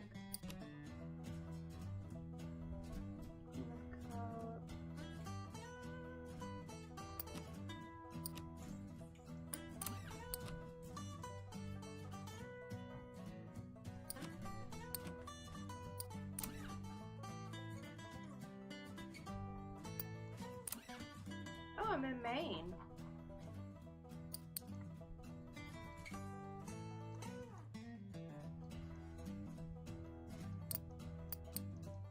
The whole dang US is on here?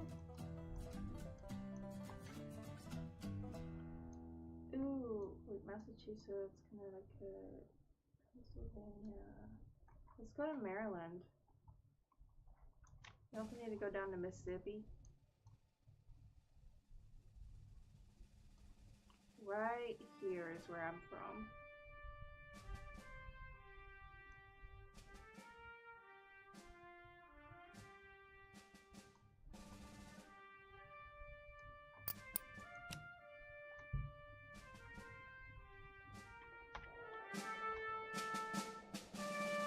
Portland.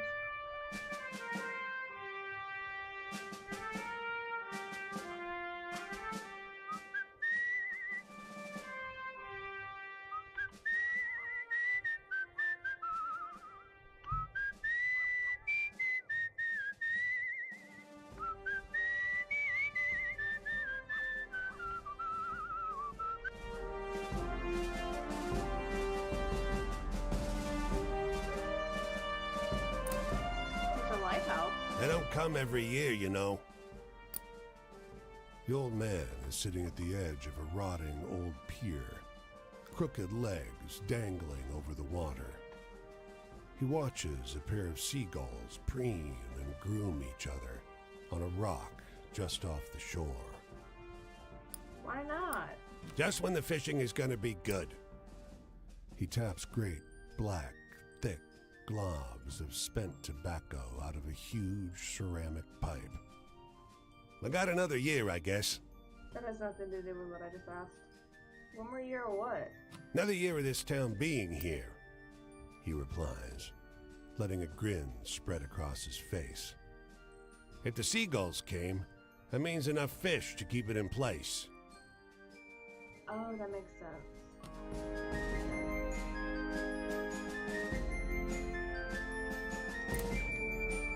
A woman walks the small town square with the poise of Betty Davis. A confident stride and inimitable mannerisms elevating the sidewalk into a plush Hollywood carpet. And wrapped around her neck, Oh, Lord, yellow her velvet head's ribbon. gonna fall off. bright as an ocean sunrise. You question a well-dressed man parked outside an oyster house. Prudish woman. I took her on a fine date and she didn't remove so much as a ribbon. Excuse me, can you step back from the coupe? That's the spirit. You decide to seek a second opinion. You talk with a waitress smoking outside a diner. Something funny about her. Just showed up one day. Doesn't work, doesn't live anywhere as far as I know. Just around. Myself, I'd love to know who made all her beautiful clothes.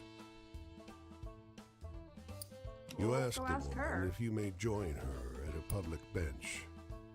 You may. Lovely outside, isn't it? Her eyes are a beautiful shade of brown. Beneath the yellow ribbon, a thick, Yeah. fibrous scar wraps around her throat. Weather like this, it reminds me of Paris. My own.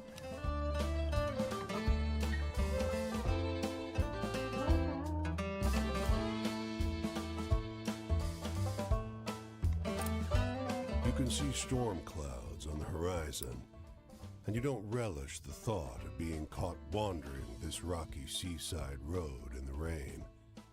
Fortunately, you find the lighthouse door open, with a daunting staircase before you. The world map thing keeps making me think I'm gonna run into a random encounter and die. At the top of an ornate wrought iron spiral, you're breathless and feeling the strain on your knees. Rain already batters the walls outside. You can only knock on a heavy wooden door leading into the upper level. Muffled voices and light seep in beneath the door. Looks like we got a visitor. Sounds like a man's voice, deep and rough. Well, behave yourself. I'll open the door. Another man, this one with a higher, more sonorous voice. I always Okay. behave myself. He feigns indignation, but his tone betrays affection instead. Lighthouse Clown, yes. Hi. Welcome home. After a moment, the door unlatches from the inside and opens. The man before you is tall and muscular, with a hint of a paunch beneath his wide chest. The heavy iron knob on the door looks nearly dainty in his huge hand. It came with the Didn't theme, want but to I be just out in haven't this been rain, using did it. you? Come in.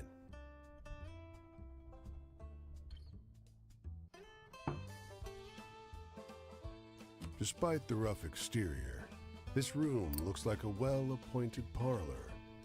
There's a rug on the well-trod wooden floor and an enormously plush couch. And sat upon it is a stocky fellow grinning through a great hazel-colored beard. Tea? He offers, hoisting a teapot.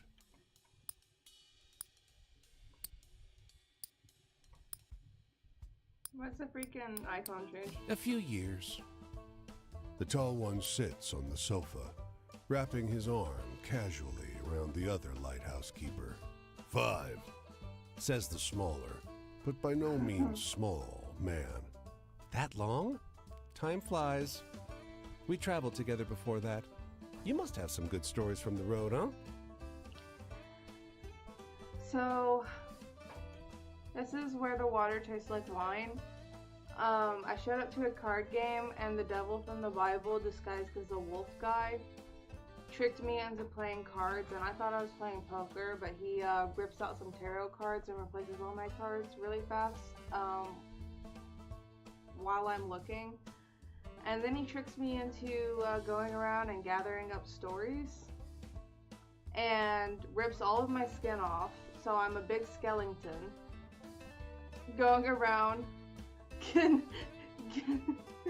I'm going around collecting stories to figure out everybody's real story, and I don't know if I am going to get my skin back.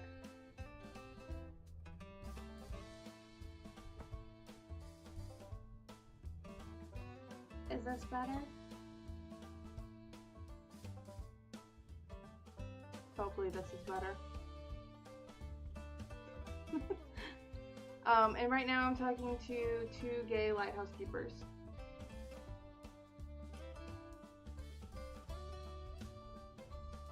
Well, I have some. You wake up the next morning on their old sofa, still warm from an excess of tea. And cakes?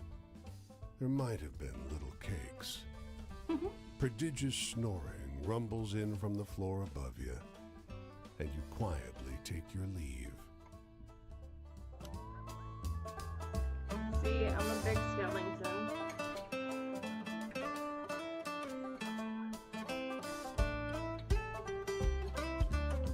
Let's see, that's Massachusetts, that's New Hampshire, and I'm in Maine.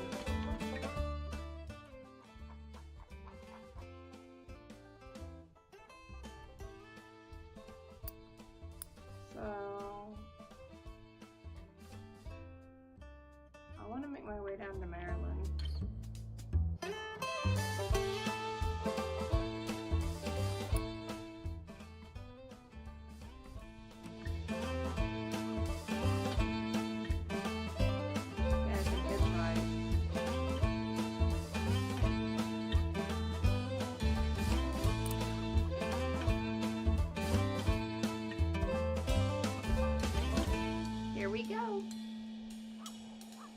to Boston.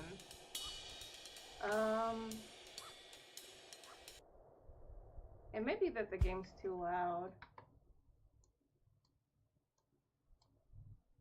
How is this?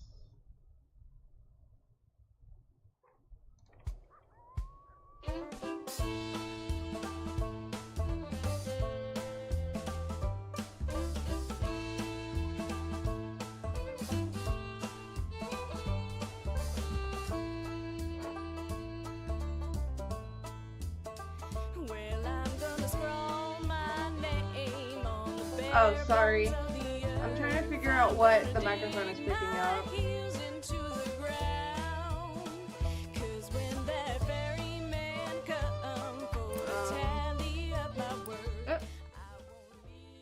Okay, so I accidentally, Boston. Red brick, green trees, blue sky. In this weather, Boston is beautiful. That is, until you make your way deeper into the city and get lost among the cramped, winding, shadow-haunted old streets. Thanks for balancing help.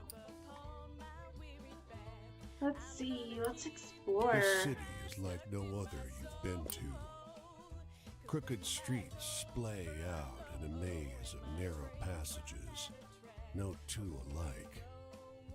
Soon, you find yourself in twilight, utterly lost. Bright light crests around one corner. Boston. Car approaching. I'm gonna keep walking. I do not need Unable to afford rescue, you keep walking. The asphalt turns to crooked cobblestones that threaten to wrench your ankle out of place. Was this always a moonless night? The stars multiply, each one looking like a pinprick through which light is exiting the terrestrial world.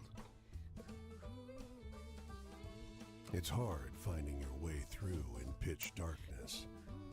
You go by touch and sound, feeling the scale of the streets by the echoing of your footsteps. I'm gonna get run over by a train and my skeleton bones are gonna go clack, clack, clack, clack, all around. And then I need a soundboard with soundboard with a skeleton noise, like the one from Skyrim. you quiet yourself, suddenly fearful. The clear sky tells you it's not thunder, but cannon fire. The city comes alive with fires and shouting. You find yourself trampled by a mob of men in thick brown coats, a phalanx of bayonets advancing up the street. Oops. 1776. New York City. Xylophone's good. I was also thinking of just like the sound of a bunch of bones scattering. When you come I couldn't to, make the noise with my mouth. there's no sign of the commotion, the war that you were just caught in. The comically shrill honk of a Model A running up the road startles you, and you crawl toward the sidewalk. Above, the sky is a sharp, cold, cloudless blue. Did I just get run over by an old-timey car and get a, shout out to Harvard, and get a vision about it?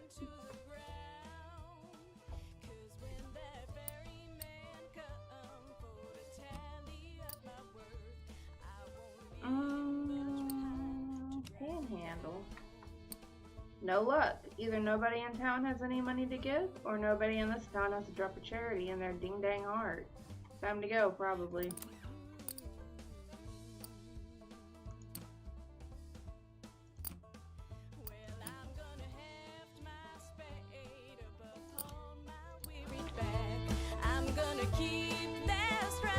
A torch? A dusty truck and a man on horseback pull up next to one another in front of the grocer. Suddenly, the driver and the rider, two wiry old men with identical haircuts, start shrieking at one another. What's going on? The man with the truck leaps into the street. Brother! He shouts.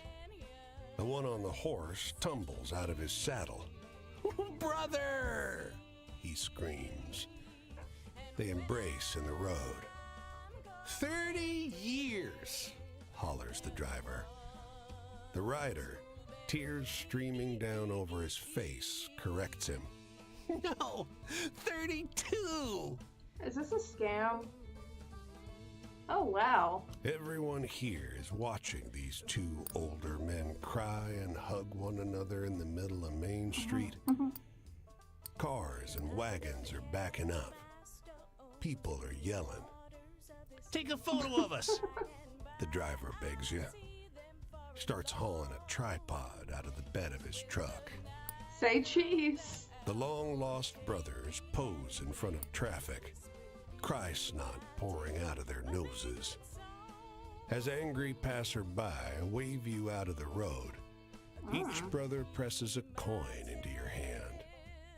When the traffic disperses, you realize they overpaid you quite a shocking amount. 32 years. How much money did they give me?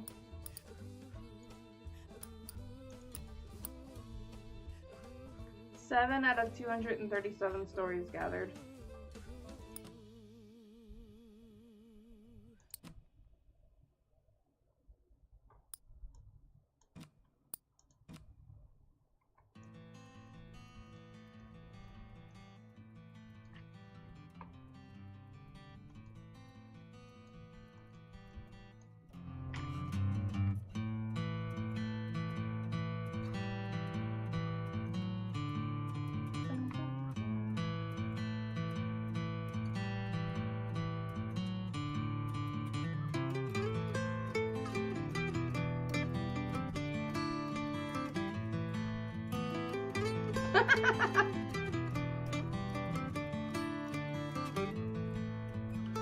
See, that's Vermont.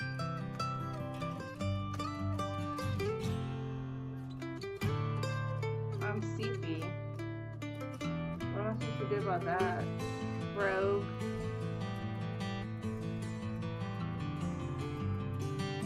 Oh, what's that?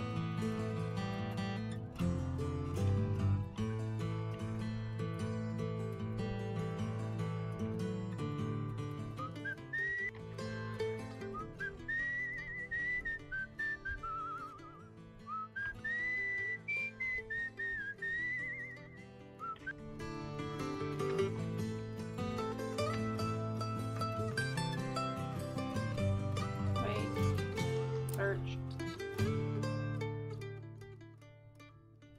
What?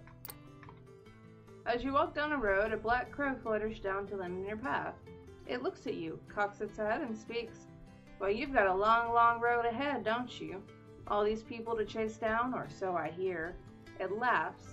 Ha ha ha. I got some experience when it comes to chasing folks. Tell me about it. Well, if you want, you can go find your friend again, ask them more about their life. They may want better stories this time, though. It peers up at you. Didn't they tell you where they were headed next? Yeah? But hey, the world is full of people. Bet you could find another friend like that if you went looking around. There's more than one interesting person in this land, for sure. It gives a gravelly laugh. That's what humans say, anyway. And with that, it launches into the air and disappears. Bye. What's this little fire?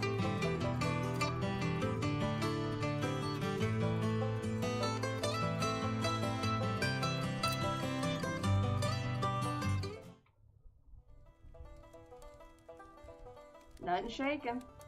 Hey there, stranger. You're welcome to enjoy this fire with me, if you're respectful, that is. Puppies. This here is my spot, and I ain't inclined to share it with any bad characters. You can call me Quinn. These here are my venturing companions. Cass is the big un, and the one with the spots is Flip.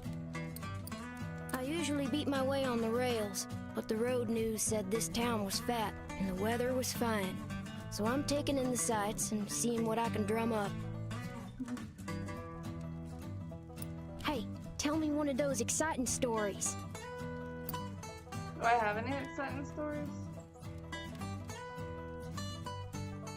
Here are all the stories you've collected so far. They're organized by subject, because the boss likes the tarot cards. This is the subject of each story here. If you tell this person a story about love, for example, they will tell you something from their own life relating to the subject of love. Poor things. As the night goes on, this icon will move left to right.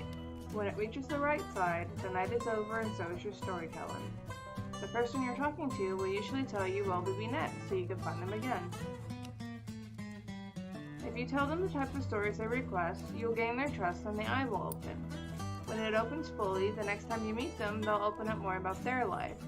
They'll remember this from conversation to conversation, so don't feel you need to open the eye all the way the first time you meet someone.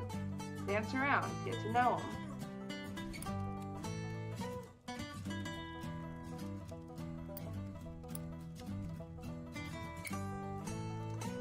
Memories, the future, family, sadness.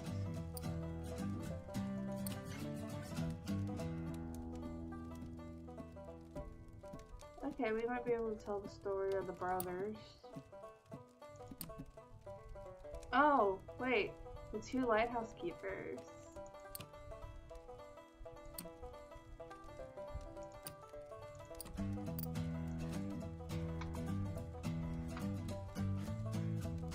What's the use in telling sweet happy tales if in they make you snooze?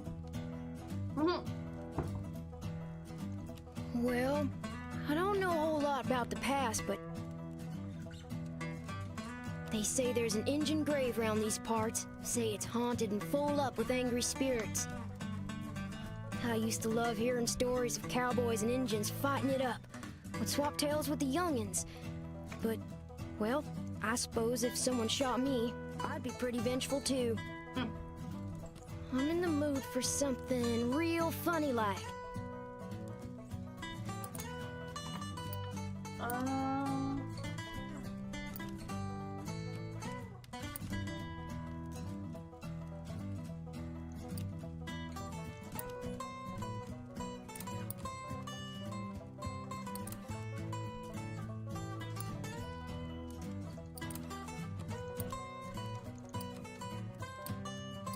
This is pretty funny to me. I don't get too much out of tales that are so cheerful. Not enough excitement for me. My family. There ain't no way I'm gonna start jaw flapping about those bastards. Judases, the lot of them. Enough said. Is it me, Jesus? Hey, tell me a funny story. You seem like you still got a sense of humor. You want a funny one, but you don't want one that's happy?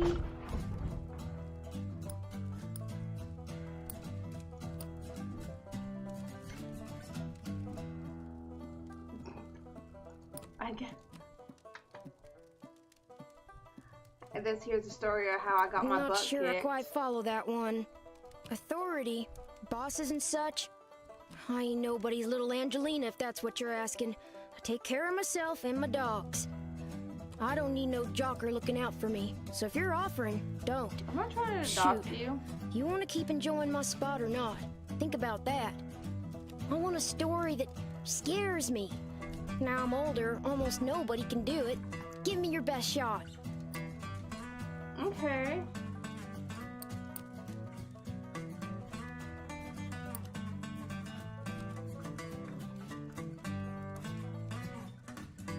Well, that sure was a downer. Give me a good venture tale instead any day. He hates all my stories. Sad. Well, so you think just 'cause I'm young, I gotta be sad, crying after my mama every night. I don't need you looking after me, so if you're offering, don't. And I thought I told I'm you to not be trying to respectful. adopt you. What you really ought to be asking yourself is if you want to keep enjoying my spot or not. I want to hear one of them venturing tales. Got any? I don't. All I have is about this crazy man with the seagulls. What's the use in telling sweet happy tales if in they make you snooze? What's my future look like? I ain't looking for a traveling companion, if that's what you mean. I'm I do not fine trying by to myself, adopt you. so just stick to minding your own. Well, night's over. I think I'll see what's happening up the road this way.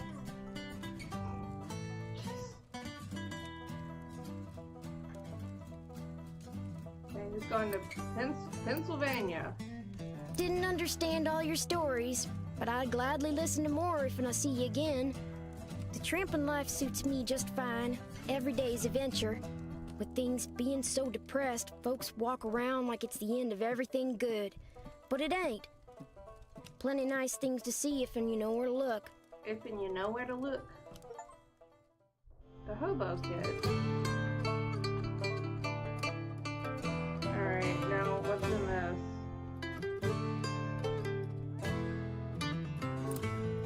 Clouds roll together to fill the sky.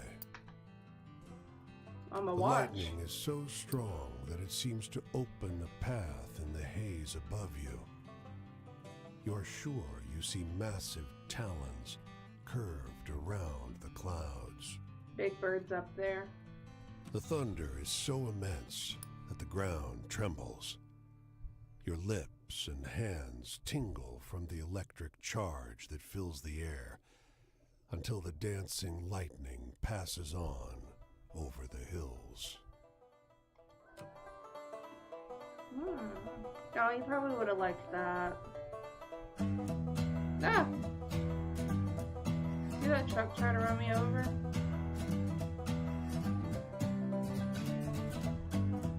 That's Rhode Island. There's not even a town in there. Wait.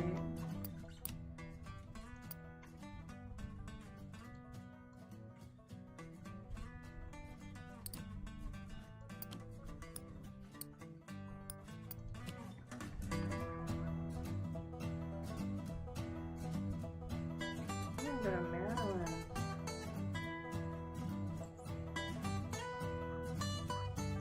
Clouds following me.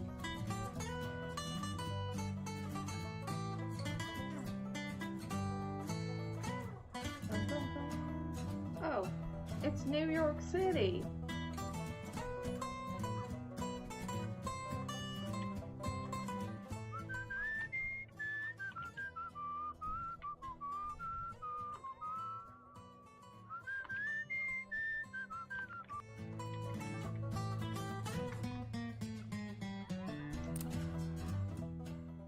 Hello?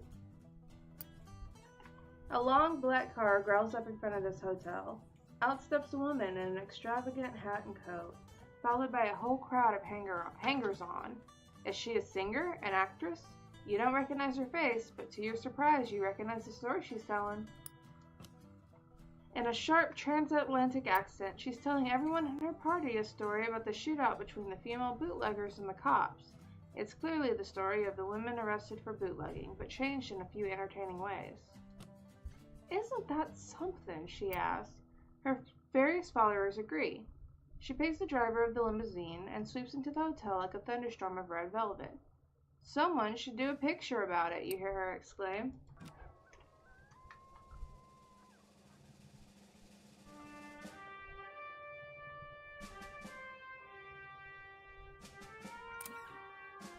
A few wanderers like you are looking for a place to camp.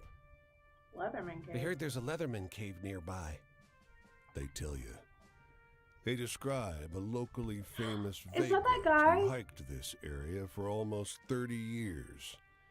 He's dead now, but his caves are the best We place watched to a camp video at about this any guy. town.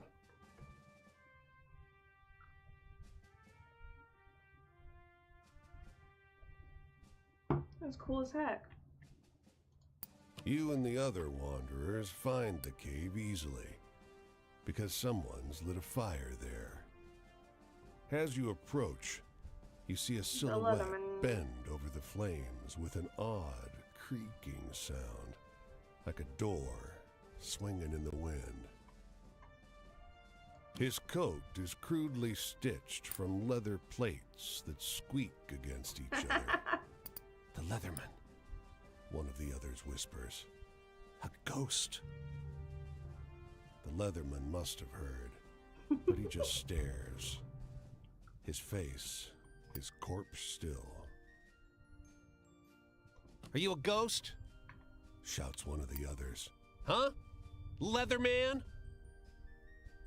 The Leatherman's face reddens, and he stands suddenly, his stinking leather jacket screeching like a rusted gate as he unfolds himself to his full, towering height. I was thinking of that guy from Big Fish. You're 10 yards away before you glance back and see the Leatherman standing outside his cave, hurling insults in French. Wait, You shout. Maybe he's not a ghost. he's a French ghost! The others scream. The Leatherman, wheezing, flings a rock. You book it.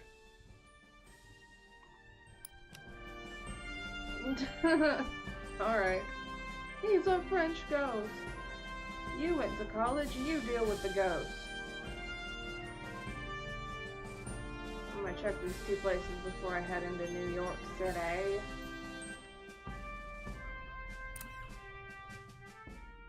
Yeah! Yeah, that guy. A jet black crow alights on the low branch of a twisted tree.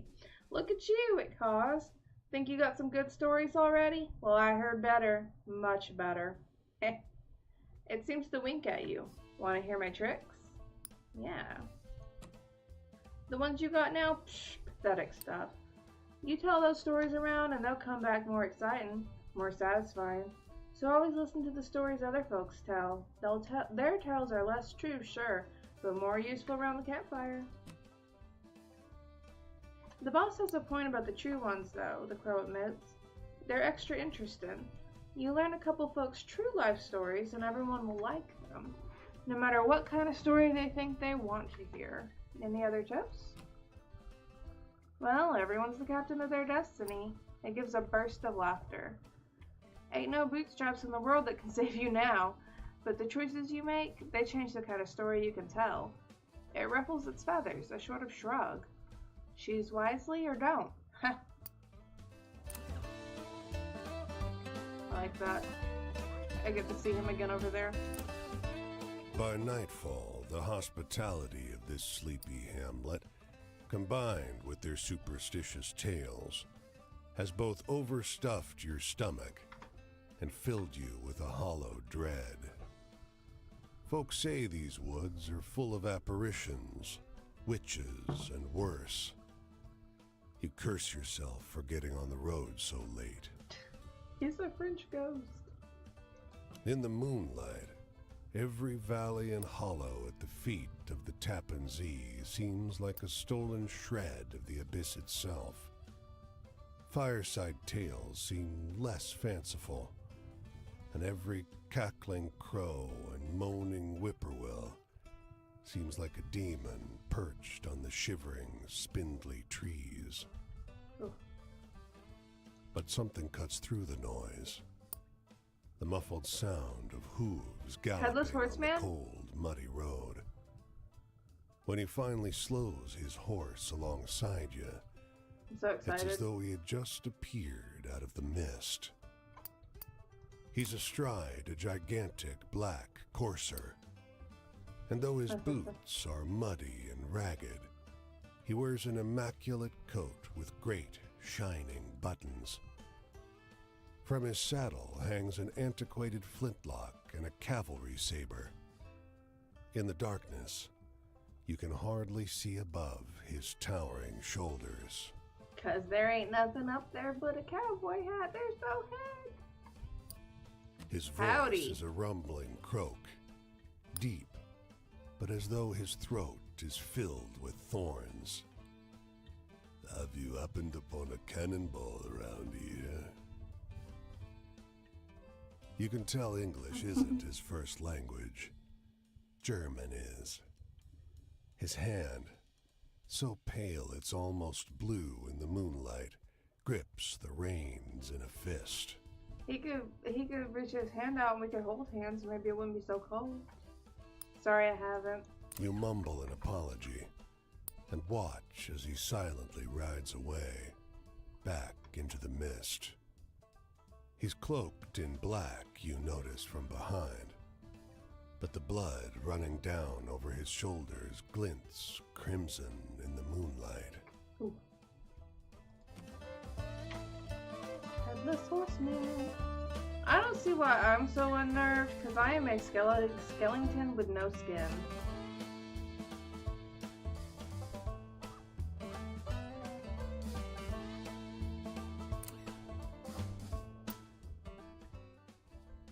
The air stinks of gasoline and trash, and you're boxed in by brick. But dang, there's something invigorating about that stink. God, you feel like there's an engine in your chest. The engines belch black smoke as the ferry churns gray water into froth. A broad-shouldered figure leans out over the rail, eyeing the skyscrapers on the horizon. Nearby, a man and a woman speak in low, urgent voices.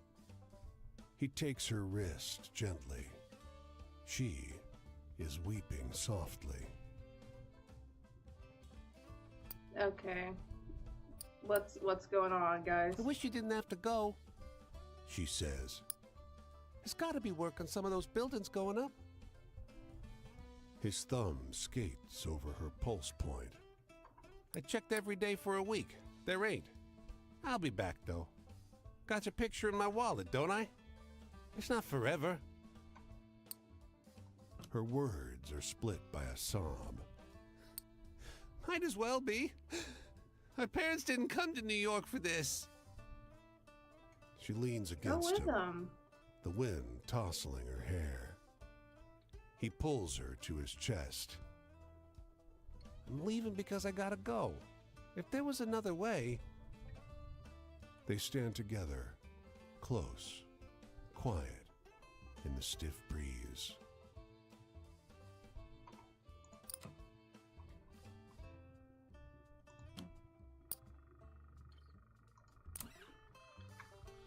I'm feeling good about today, crows a young man in line with you outside this factory. Feeling pretty good. Today's our lucky day. Shut up, Bill. Every time you say that, nobody's hiring, shouts a man further back in line. The doors burst open. We're taking all comers, shouts the floor manager. Bill gives a whoop. I knew it, he crows. You cheer along with Bill. F you, Bill, the cynic shouts. You had nothing to do with this. Whether or not he did, though, you all get paid.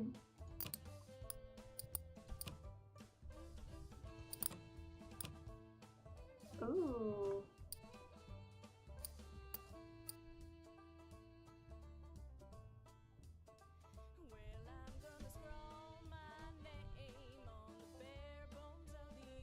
Come on.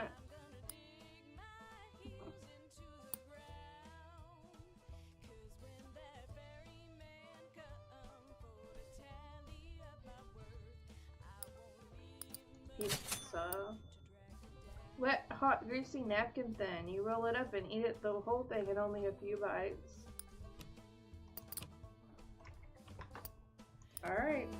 Got me some pizza. Let's keep going. Pennsylvania. Well, I'm gonna heft my spade up upon my weary back. I'm gonna keep Talk to our crow friend again. that stuck in my soul. 'Cause when my toes burn low and my Burn dreams up. run out of track, I won't be no one else. You notice a black crow sitting on a fence post, watching you with unsettling intensity. Hey, it blurts. Hey, friend, hey, you hear about trains? It gives a throaty crackle. Locomotion, that's the life. I got some good travel tips here. Ask about travel. You ever ride a train? It asks. With your budget, you'll need to hop on at a train yard, though. Fast and convenient, but the railroad bulls really don't like it when you ride in the empty boxcars. If you get caught, you'll get beaten. It hops and pecks at something on the ground. On the positive side, maybe you'll meet someone to trade stories with. But if you don't like the sound of that, you could hitchhike, find a friendly car. It laughs. I feel sorry for you landlubbers. No wings, just motors. You can't even cross rivers when you want to. Only at safe crossings. You got a point there, buddy. I always do. You notice that its beak doesn't move as it speaks, but before you can tell anything else about it, off it flies.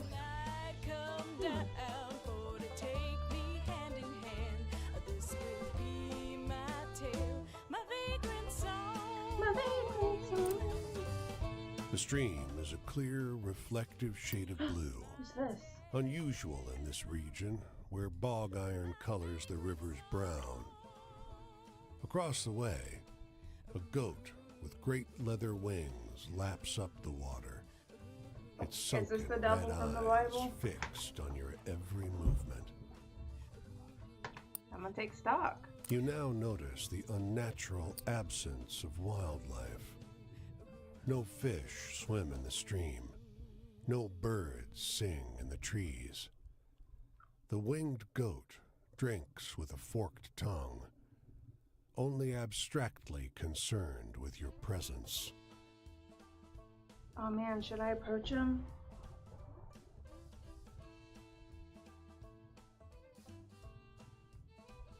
Let's drink some water. You cup the water in your hands, ice cold somehow, and take a swallow, I'm just gonna dive in. soothing the coarseness in your parched throat.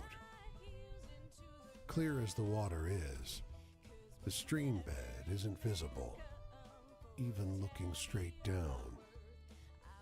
Your feet don't reach the bottom, so you float in the cool water, feeling washed clean. The ripples flow as far as you can see, never fading.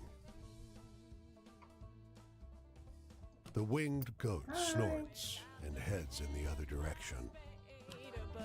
I have a feeling he wouldn't have liked it if I approached him. There's Philadelphia.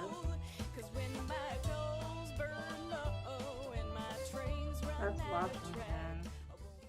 Okay, I'm making pretty good progress towards Maryland.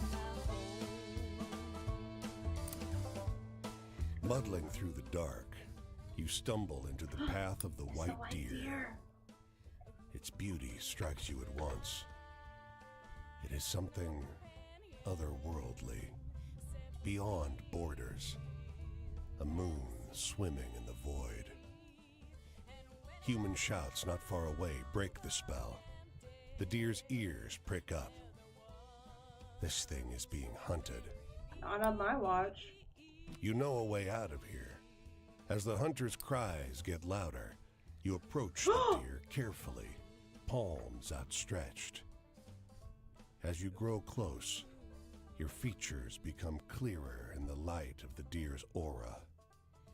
It bolts into the path of an oncoming train.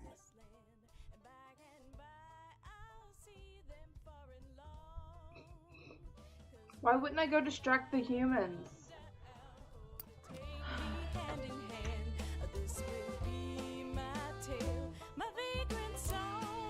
Outside the small thicket of apple trees, the phrase "tended to by John Chapman" Johnny is Appleseed? carved into a fence post.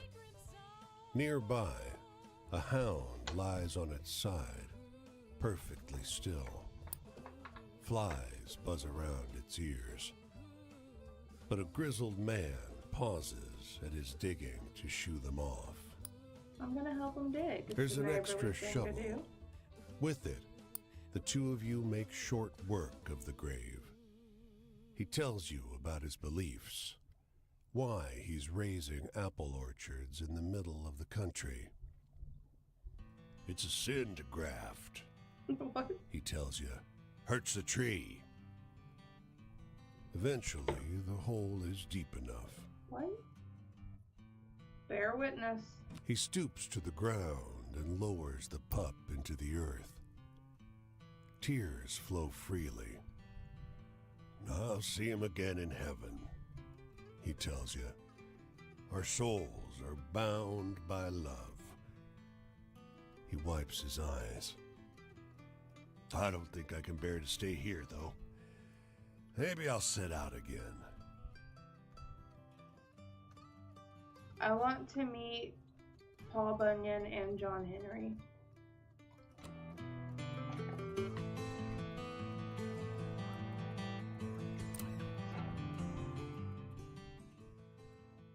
You wait in the soup line for over an hour. It's barely crawling along.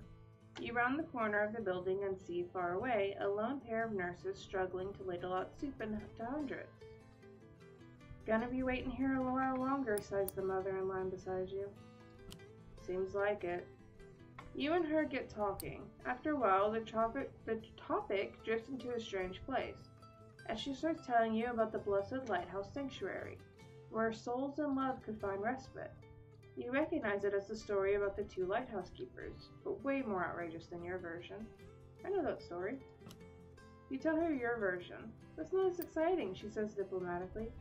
I mean, sure, it sounds realer than what I heard, but I think Toby likes mine best. She bounces her child encouragingly on her hip, but Toby's too hungry to smile. Ew, look at that kid. Ew.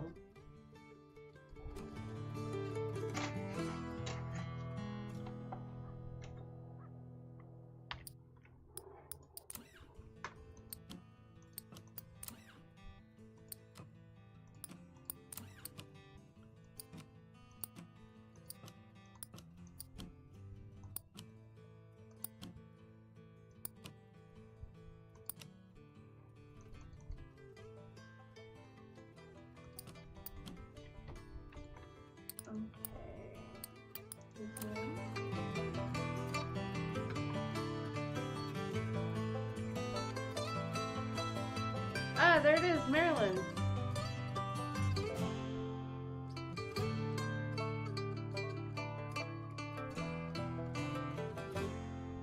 Can we do a cute little Baltimore?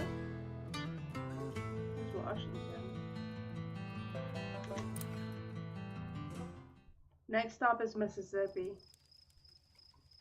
Chapter 1, Pay for Your Life. My twin brother Paul and I always got into trouble, but we were good.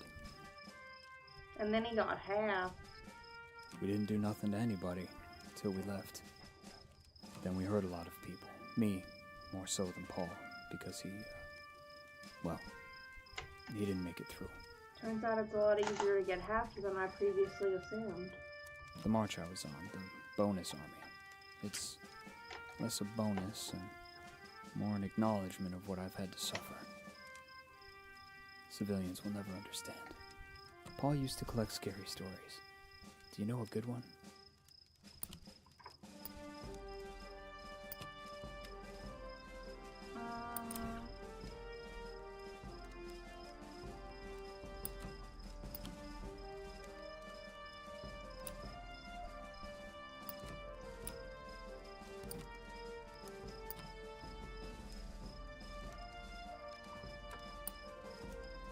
I don't know, you gonna be freaked out by this goat?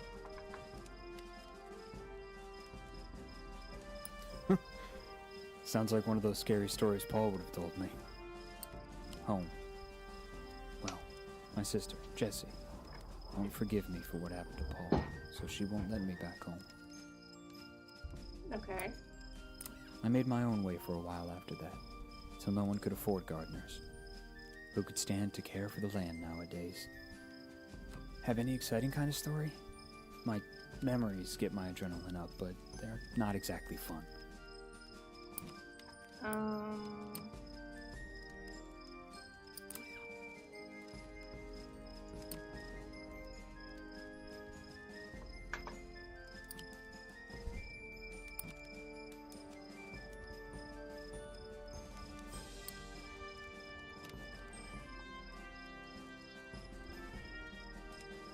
Got nightmares enough without hearing that kind of horror.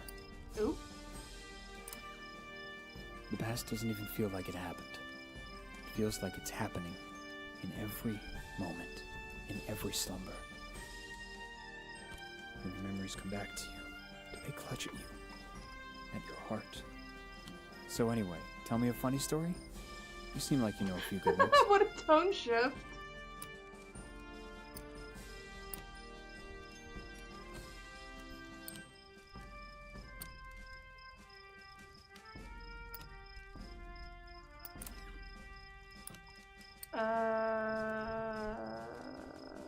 don't think do I know anything? Oh wait, there's more. That was pretty funny. Ooh.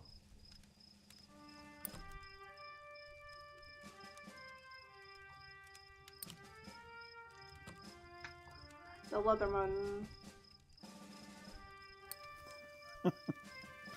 Yeah, Paul would have liked that one.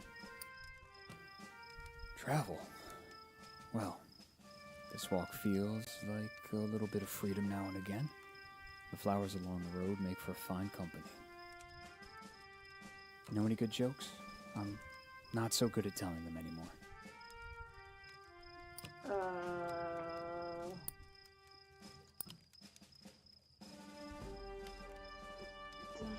Here's a story where I'm a joke.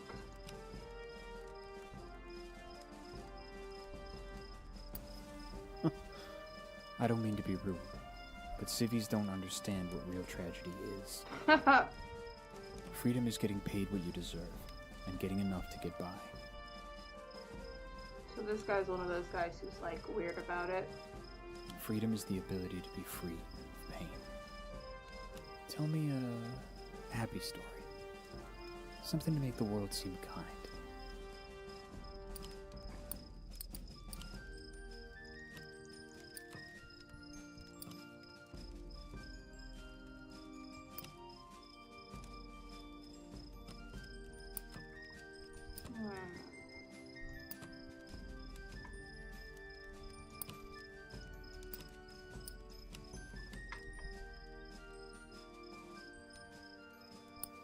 I liked that one. There's some hope left for you too, you know. Don't give it away too quickly. Ew, close it.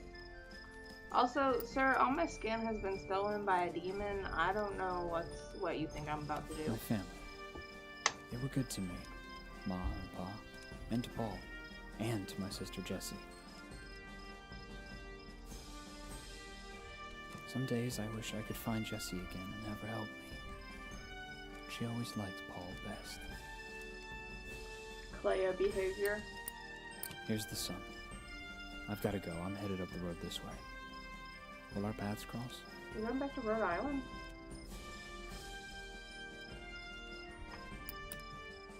Days come and go when the terrors return. They'll never be able to pay back what they owe me, but I'll always keep at 'em. What about you? Is there something somebody owes you? My whole skin and organs and stuff.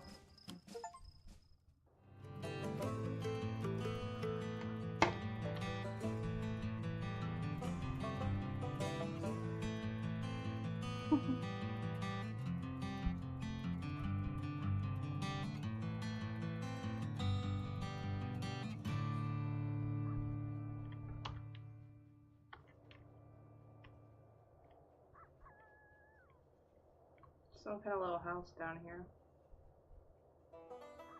You bet we're gonna go to West Virginia.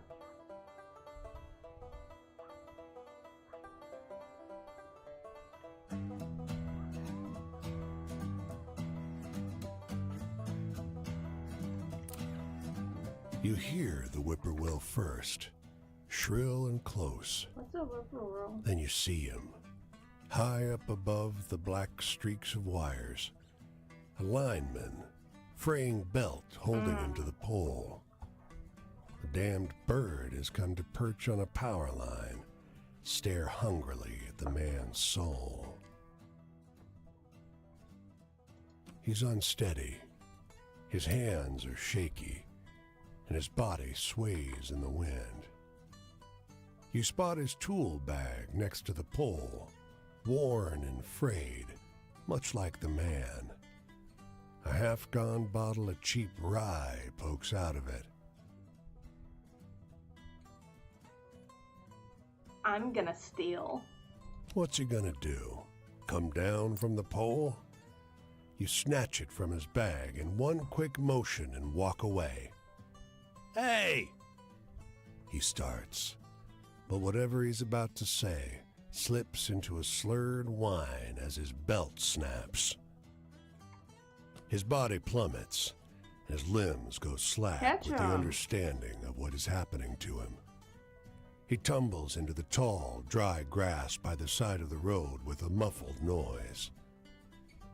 All you hear is the call of the whippoorwill. Eager, loud, thankful. I guess if I tried to catch him, my bones would fall apart and make a clicky-clacky sound upon the sidewalk. That guy just straight up died. Anyway. No,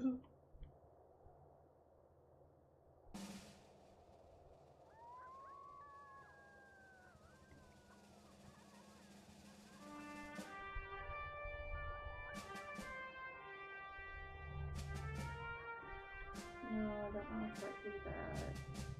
Okay, I guess no Baltimore, but yes, Washington, D.C. It's hard to look at these shining buildings in the direct sunlight. You feel like an ant crawling among the tombs of giants. Away from the monuments, though, you find a city that's a little more human. The mailman's uniform is dated and worn. He sits on the edge of the road, head in hands. He looks up as you approach. Can you help? Car clipped me. I think my legs... Well, I'd appreciate it if you could deliver this for me. He holds out a brown envelope. The letter's addressed to a James Gibson Sr., 120 J Street. But the city stymies you. The blocks run straight from I to K. You stop a man for directions, but he shakes his head and laughs. Someone's playing a joke on you. There's no J Street. Over here. A woman in a brown coat overheard your question. She steers you down an alley. Someone's chalked a big orange J on one wall. I thought Clovis was late. Go left up ahead. Old Man Gibson's the third on the right. Well, As you round the kindly. corner, the world changes. J Street is a place out of time, like the city forgot an entire street a century ago and carried on around it, oblivious. Even the noise and bustle of D.C. can't penetrate this little pocket. The man who answers is ancient and stooped. He peers at the letter. I think it's from my son. I don't see so well anymore. Will you read it to me? You tear the letter open. It isn't good news. I'm gonna tell him the truth. I don't think you should lie. He fights it, but his face crumbles. Tears roll down his cheeks. It's better to know. I've been waiting a long time for this.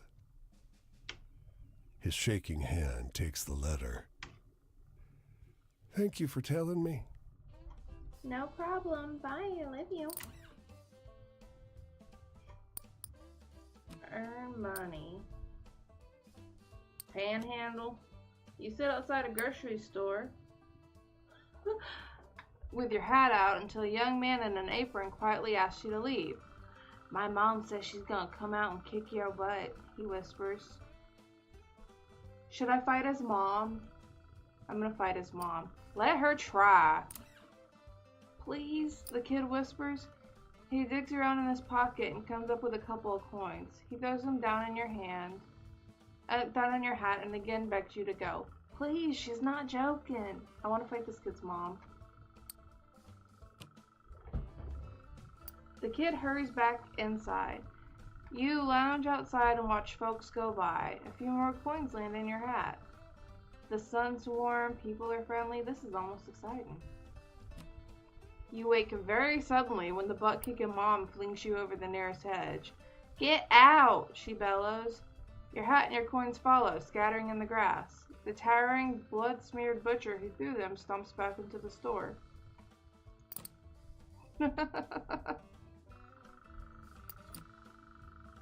Yeah, cola, sandwich, peach, root beer, fried chicken. No. Leave.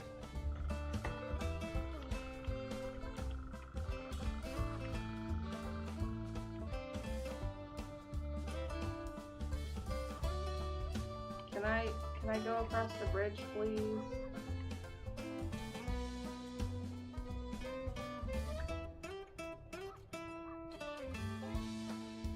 Can I?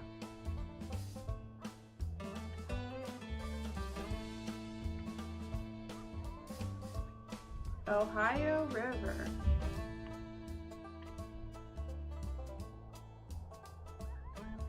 Or can I?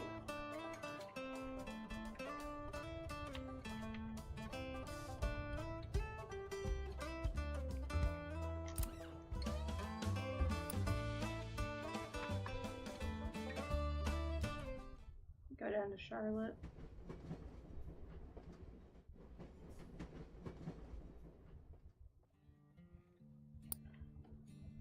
You hop off the boxcar and successfully sneak your way out of the train yard without catching any unwanted attention. Excellent. North Carolina, South Carolina. Oh, where am I? No! I gotta go back up to West Virginia.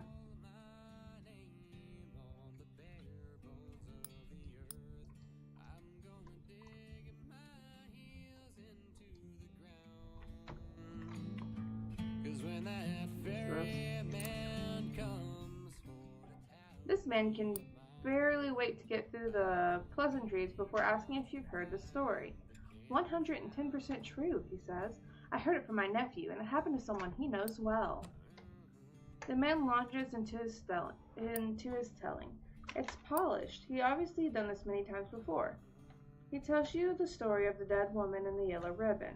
You recognize the bones of it from your experience of the elegant woman in a small town.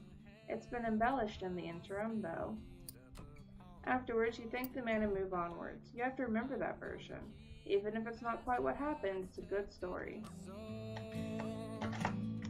Cause when my coals burn low and my trains run out of track, won't be no one else to dig my hole. Which way am I going?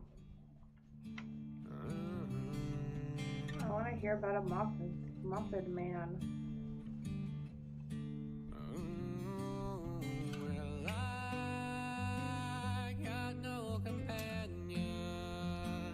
Oh, what's this?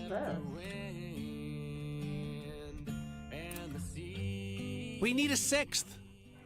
She told you, beckoning from the steps of a great dark mansion. And just like that, you found yourself sitting with strangers around a velvet-draped table. Her voice is reedy and high, modulated by the tight collar of her Victorian dress. Join hands, everyone. You don't need a seance. I'm a big old skeleton. Your host keeps her eyes closed as she beseeches the spirits of the dead. But everyone else around the table lets one lingering, awkward glance bounce around between them. You sense they're just about done humoring her when it happens. A deep, nasty thump beneath the table. Oh. The whole table starts to shake, threatening to lift right off the ground.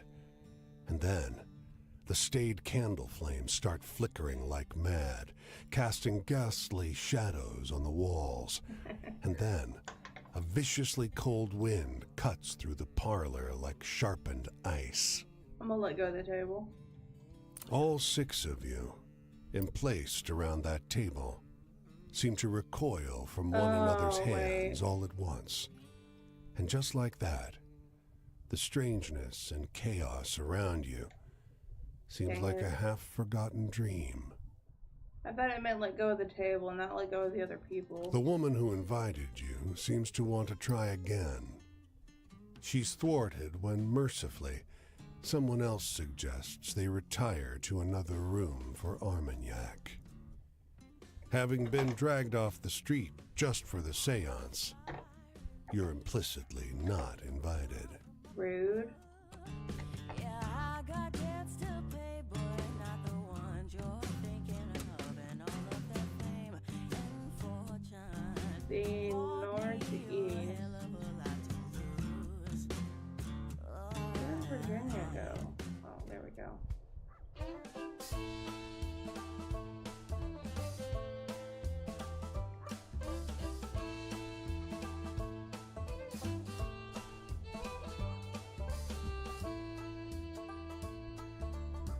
It's just as well. If I had tried to drink it, it would have gone through my ribs and like pulled in a puddle on the floor.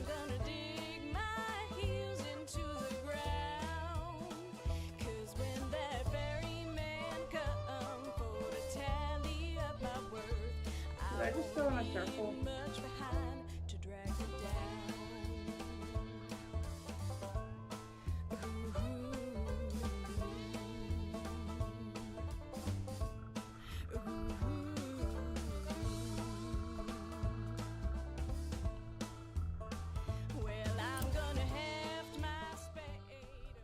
It's the soup line again.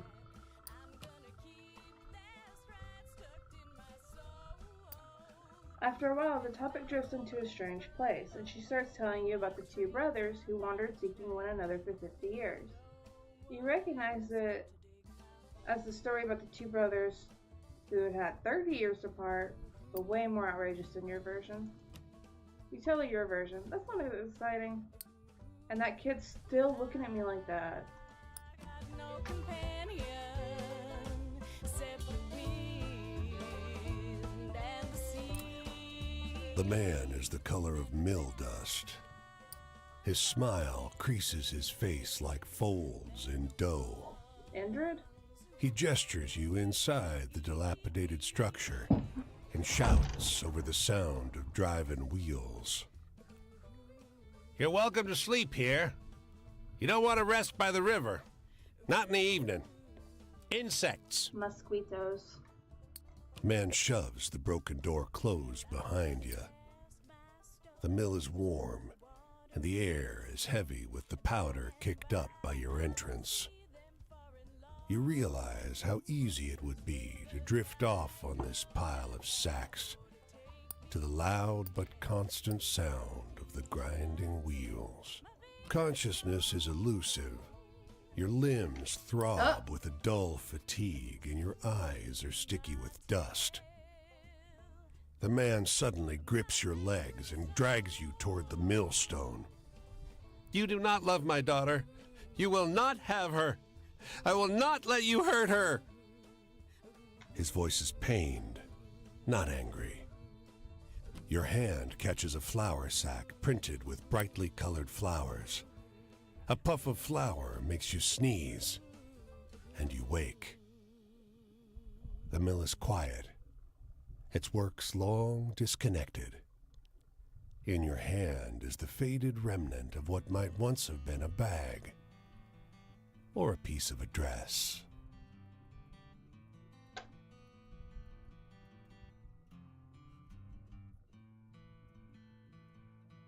They used to print patterns on flour sacks so that people can make cute clothes for their kids. They were already making the clothes. Where does this take place? The Midwest. The women are oblivious to your approach. Their eyes are shut. Their touch, where they hold hands, is gentle. They speak in low tones. Witches? One stifles a burst of laughter, but it brings a smile to their faces. Sorry, Salem's in says the one who Massachusetts. laughed. Don't be, another assures her. They don't look up. And we give thanks for those who have left us, who we wanted gone, for the skills to thrive without them, and for the companions who make the effort joyful. The voice of the youngest wavers. The woman to her left squeezes her hand. This is not a scene to intrude upon.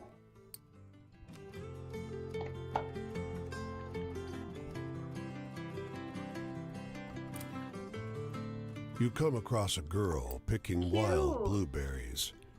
She smiles and greets you. Anin. She offers you some from her birch bark basket.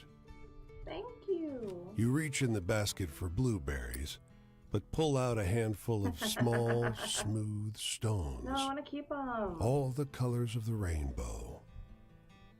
The snickering girl runs into the trees as fast and light as a rabbit. I'm not going to throw rocks at her. The stones tumble from your hand and hit the ground, instantly turning black as the night. Your heart leaps in surprise. How strange. That was me with those freaking rainbow stones in Elden Ring.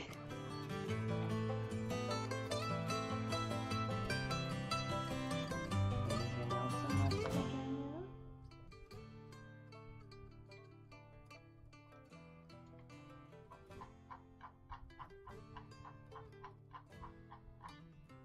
That kid's up in Pennsylvania. I might have some. Oh, I skipped all of this.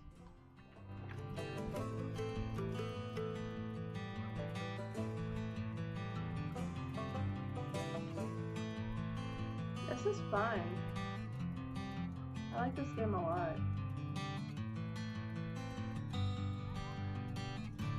I'm a CP baby. How do I get across the river?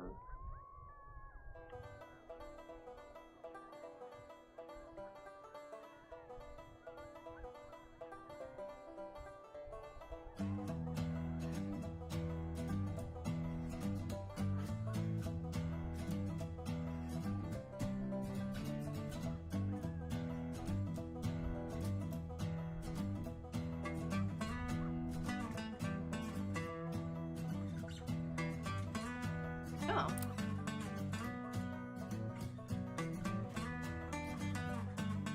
Like that. Ooh, Pittsburgh. We've got about 20 minutes left on the stream. Quinn, chapter 1, nothing shaking. Hey, traveler.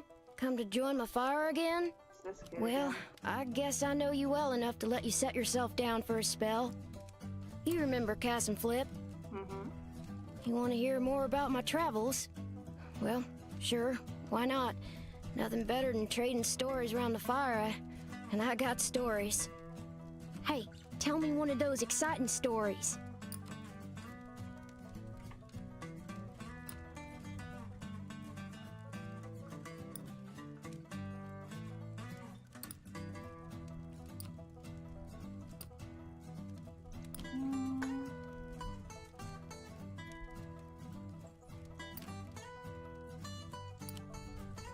Maybe the Headless Horseman will be a good story.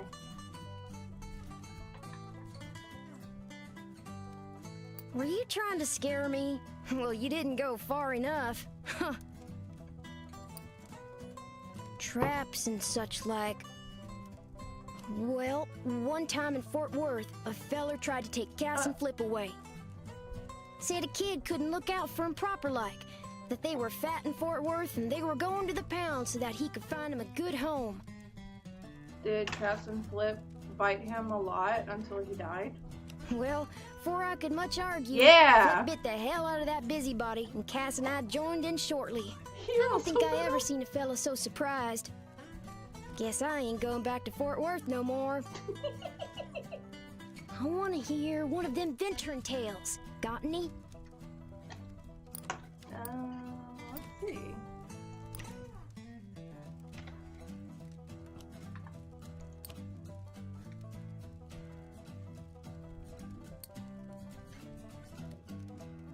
Maybe the seance? I usually like the scary stuff, but your story needed more punch, I think. This kid's tough. Freedom. Well, teacher used to talk about freedom like America was eat up with it. But the tramping kind seems to be just about the only real freedom still in supply. They don't even got that no more. Ain't no freedom from an empty stomach or bad weather, unless you're rich. Hey, do you got any really thrilling stories to tell? I'm hankering for one of those.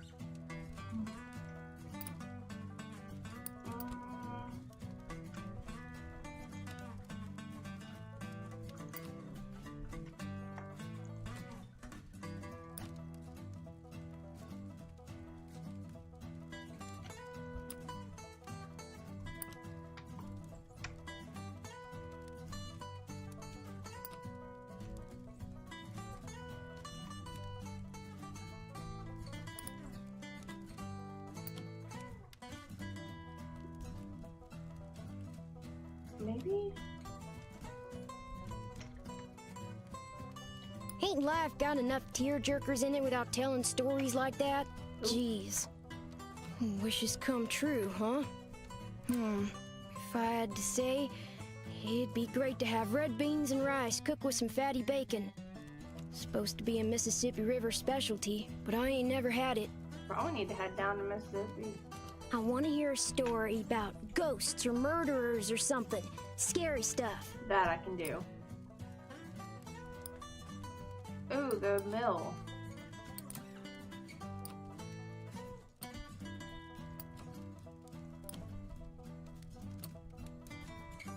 There we go. You spin a good yarn. I was shivering there for a little bit. My family. There ain't no way I'm gonna start jaw-flapping about those bastards. I want a story that scares me. How about that one time I watched a guy freaking die?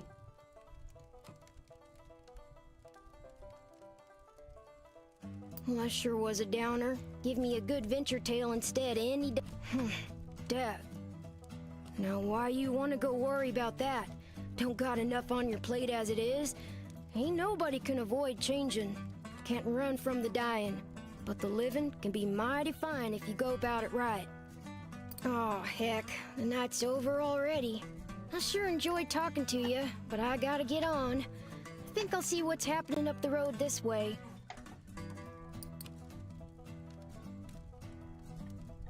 The tramping life suits me just fine. Every day is a venture. With things being so depressed, folks walk around like it's the end of everything good. But it ain't. Plenty nice things to see if you know where to look.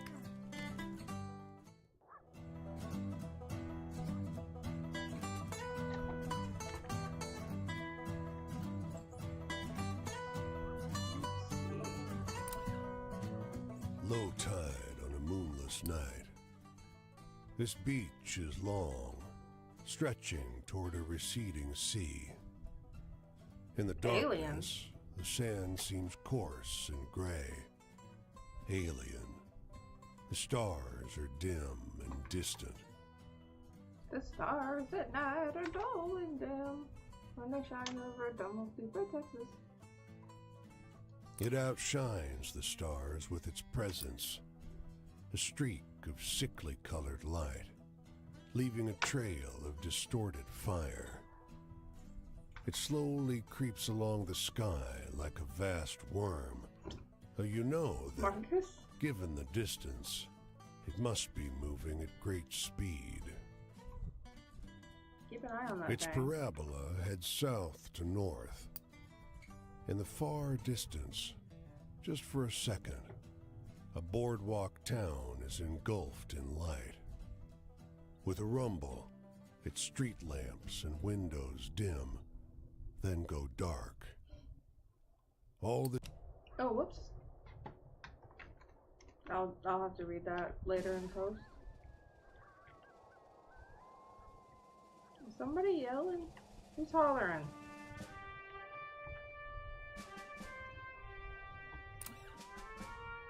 As you walk along the river near an unfinished bridge, men with a tool belt catch a sight of you. "Hey, over there," he calls out. "You look like you could use a quick way to get some hard-earned money." Hard-earned is right. The bridge hangs high over a perilous drop. Yeah, man. Great! He exclaims. Suppose you'll want a safety belt. We Thunderbird people don't need 'em. We fly when we fall. He chuckles. Belt You up. find yourself up high, looking over the rushing river that crashes around the foundation of the bridge. As you work side by side, the man mentions, "You can see Thunderbirds up here if you know how to look."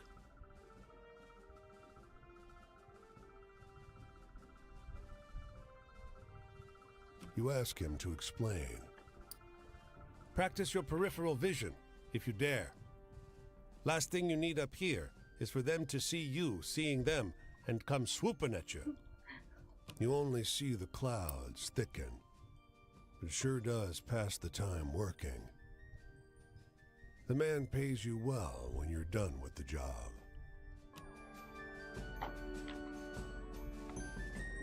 Did a bridge get built? No.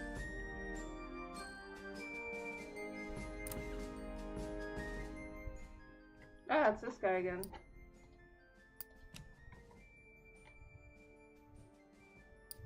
He tells you the story of the deer which chose death over enslavement. You recognize the bones of it from your experience of the white deer. Yeah, it definitely wasn't my fault.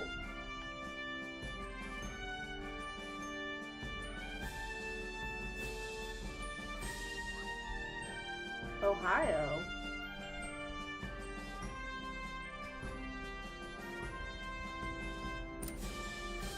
The edge of summer has turned the ocean choppy and misanthropic, and the skies miserably gray.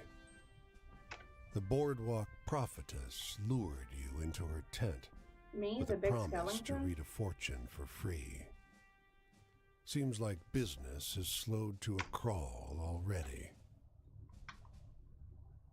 Before you lie the instruments of her profession.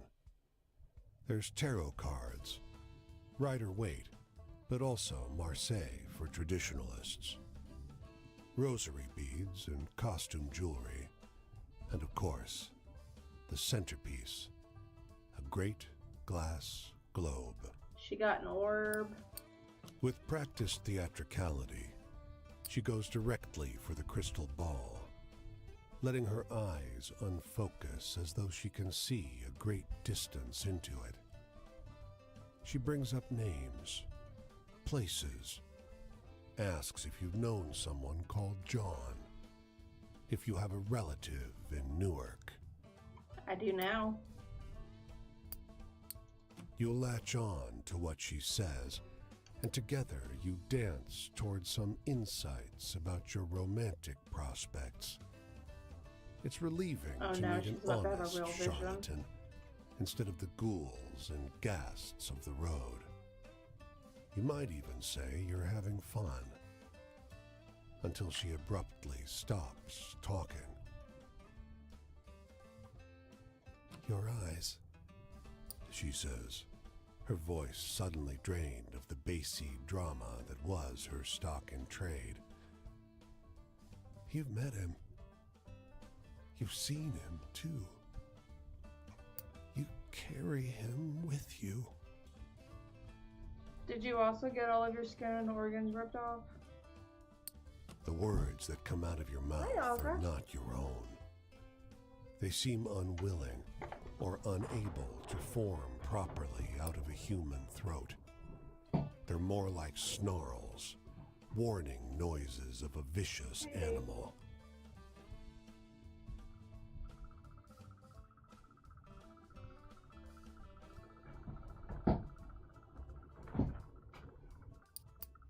The glass globe shatters. Your vision is hazy, and your body is not your own. You came far to get away from me, the voice lodged inside you says. But this one has a way of wandering. The fortune teller has collapsed, cowering. Consider your debt to me repaid. Oh, cool. Alright, When bye, you good come to your night. senses, you're lying face down on the rough wood of the boardwalk, sore and weak. An empty patch of wood, cleaner than the surrounding planks, is all that remains of the fortune teller's tent. Oh, she's super dead, maybe. Are you sure he's not the devil?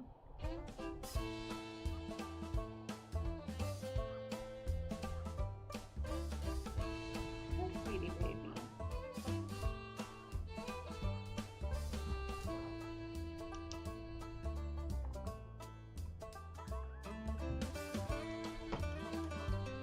Let's see, I think we got time for one more before I have to The go. hotel is an old manor house that's seen Or- better days. A grand structure surmounted by a gambrel roof that dwarfs the house itself. It's eerily still, but for two boys at play. Each one so small and light, they barely leave tracks in the deep snow.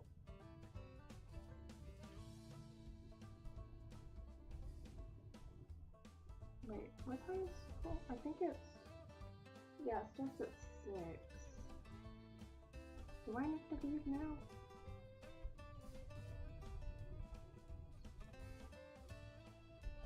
I can probably go until 3:30. No, wait. No, we leave the house by... No, I think I'm fine. I think I'm good.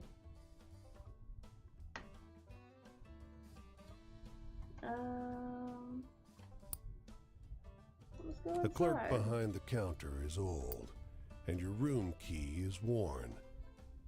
But night approaches, Oh my and god. the price is low. These kids are gonna freaking make it. Just before you shut the room door, there they are, the twins, staring at you from the corridor. I think it's actually... Yeah, I'll stop at 4:30. In the morning, as you leave, the clerk asks, "Did you sleep well?" Did you sleep well? Too tired to lie, you tell him about the noise outside your door, the trampling of small feet on the corridor outside, the dreams disturbed with violent and hideous images.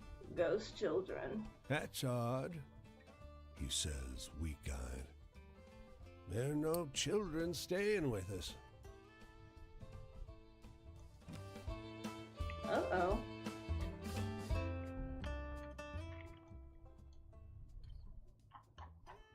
Okay, so we're not allowed to go to Canada.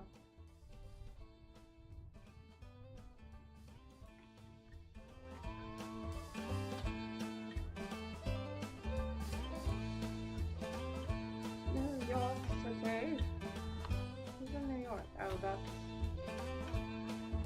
that kid. These clouds are close.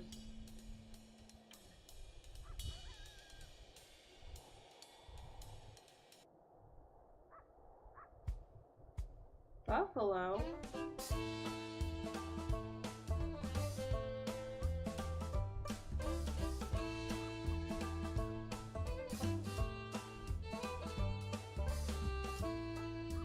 Oh, let's hear an update on one of our stories. Well, I'm gonna scroll my name on the bare bones of the earth.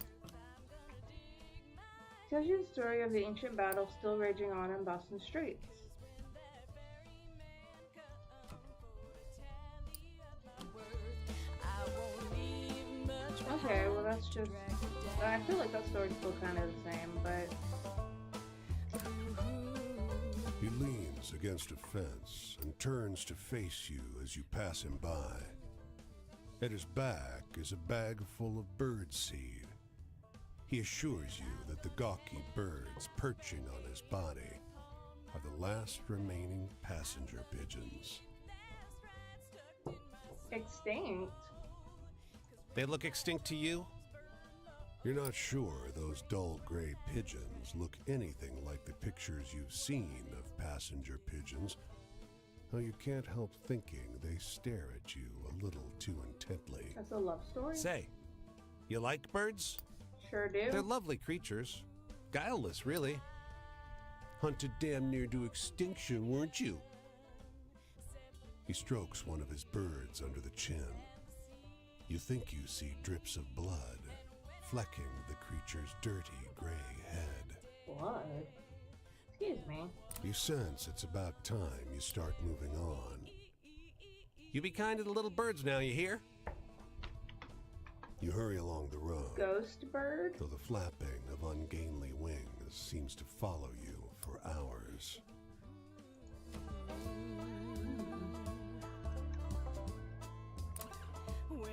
His clothes are expensive, but unkempt.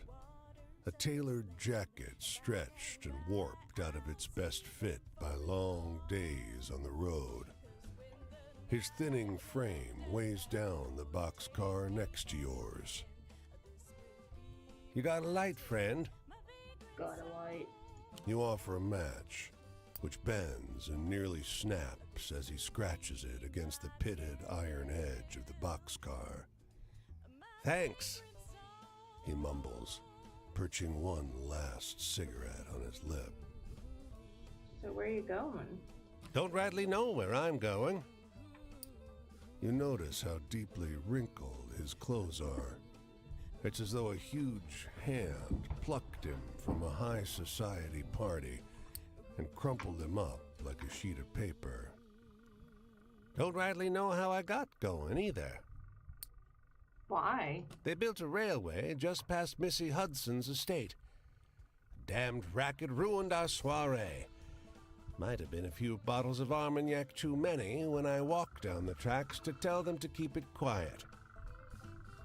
He drags on the cigarette, but you never see him exhale. Well, I'm gonna scrawl my name on the bare bones of the earth. I'm gonna dig my heels into the ground. 'Cause when that ferryman come for to tally. After 2, I will get back. Stranger, it's good to see you again. You know, I'm gonna see this whole world one day, but for now, I just got my sights set on seeing all 48 of the great U.S. This is Crete, Alaska, and Hawaii. I already seen 10 whole states. That's better than my folks ever done, that's for sure. Plenty of townies and even some tramps treat me like I'm kid simple, but I ain't helpless, and I only act it when I ain't got no better choice, like if I get pinched. I do right fine on my own, don't need nobody but Cass and Flip. You got any stories that are a little sad? Yeah.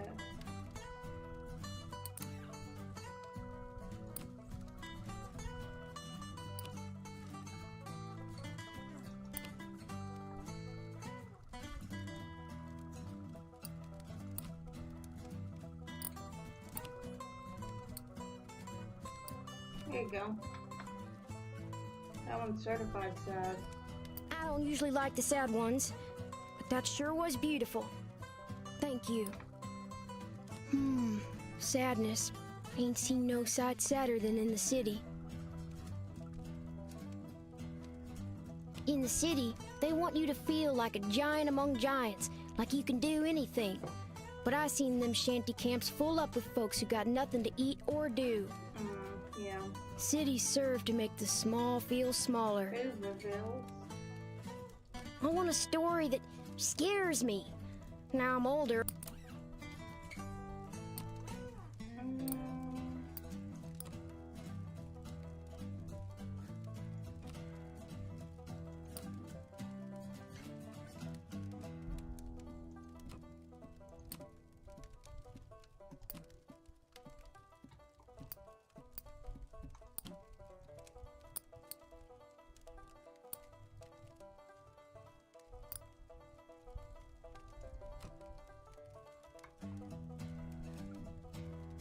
Wow, that's the stuff, stranger. Spooky campfire tales are my favorite. In this country, I don't rightly know what this thing called America is, I know what I done been told in America. school, but the words don't fit the picture. What with tramping across the whole thing, figure I'll find out for myself soon enough. I want to hear one of them venturing tales. Got any? I'm sure I got something.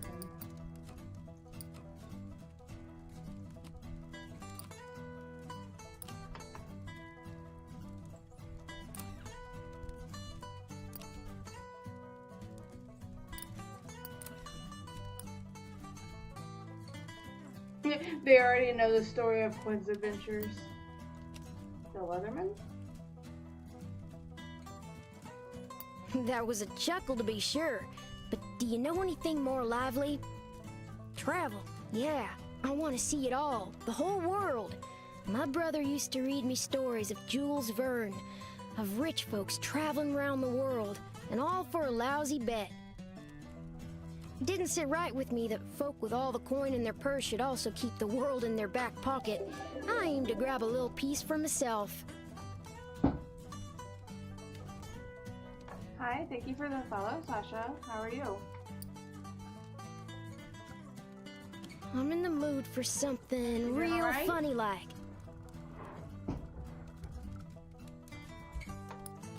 Something real funny like.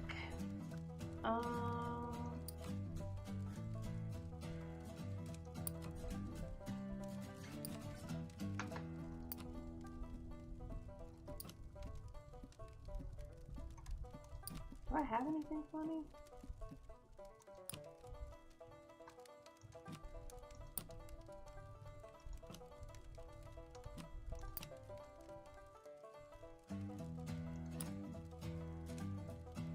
This guy was weird.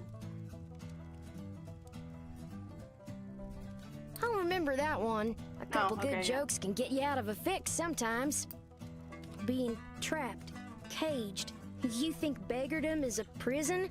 No, stranger. Beggardom is freedom. Responsibility is the real trap, wound tight like an old spring. Like an old spring. Pride and pretending'll bleed folk dry, and then when there ain't nothing left to be proud of, when they can't pretend no more, they'll unwind. You got any stories that are a little sad? Do I?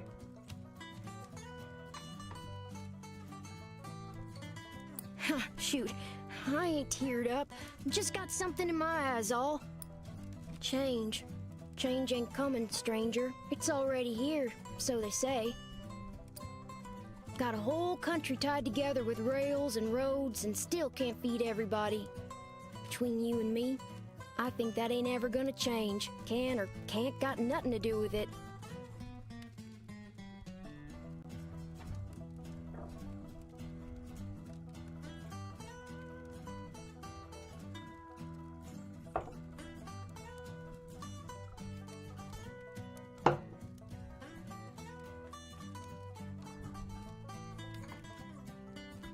Well, sun's coming up, so I've got to get ready to go. Thanks for the tales, friend. Where you heading next? Decided yet? Maybe our paths will cross. I'm going up the road this way myself. I'm gonna be down by Pennsylvania. So I'll get him when I come back out of the... Hope I'll see something fun. Northeast. I generally do, you know. There's interesting things to see everywhere if you keep your eyes open. I won't leave much behind to drag it down. It's me, the big skeleton man. Thank you. My nephew Val made it. There's a link in the bio if you want to commission them too. I'm very proud. It's break time at this half-finished bridge. The workers are gathered round a young man who sits on a bucket like a king. They listen raptly to his story about that headless Hessian of Sleepy Hollow. You realize it's the story of the rider in the woods, but heavily embellished. Yeah, it's supposed to be me.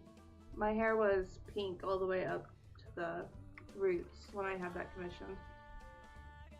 The young man on the bucket tells it masterfully, doing all the voices, as if he's told it this way 1,000 times before. It's nothing close to what actually happened, but this version is pretty good. You'll have an easy time remembering it. They're the ones who'll bury me.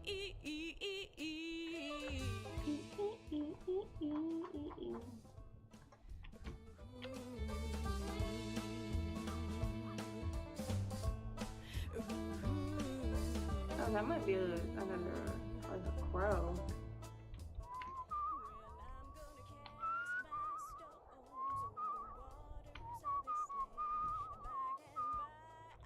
We're playing Where the Water Tastes Like Wine.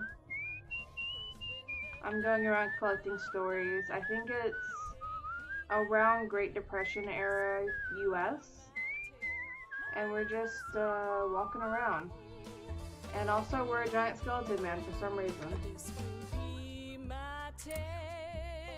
You come to a car parked at the side of the road. Across the road, some children loiter. As you approach the car, their gazes make their way to you. Hey!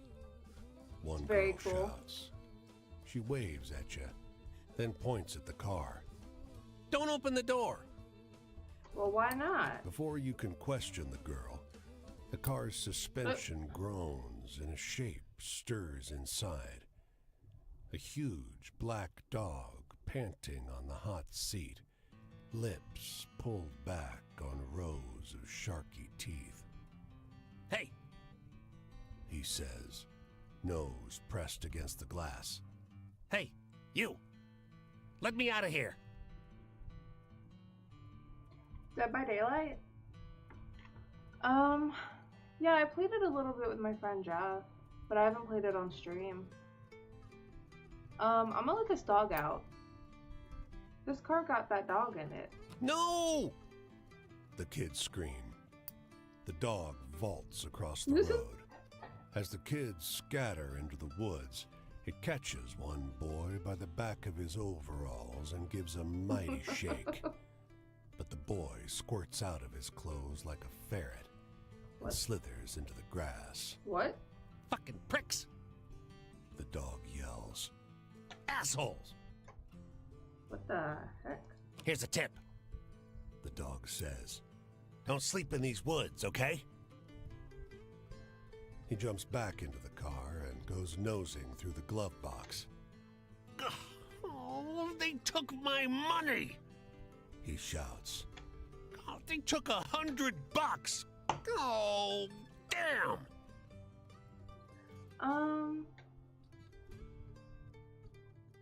I think you can play a Sheva Alomar, perhaps, from Resident Evil 5, and that's very cool for me. I feel like Jeff told me you can play a Sheva. We had a lot of fun playing with that, the Dungeons and Dragons, killer too.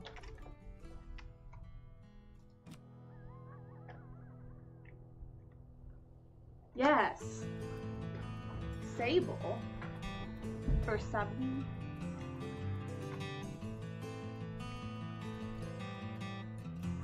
I love Sheva so much.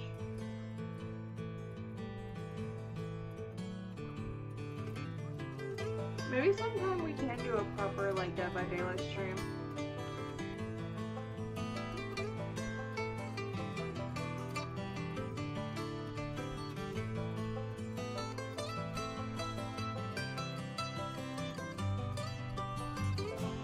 Is Sable the new girl? You walk along the tracks for an hour, toward the smell of the coal baking in the sun.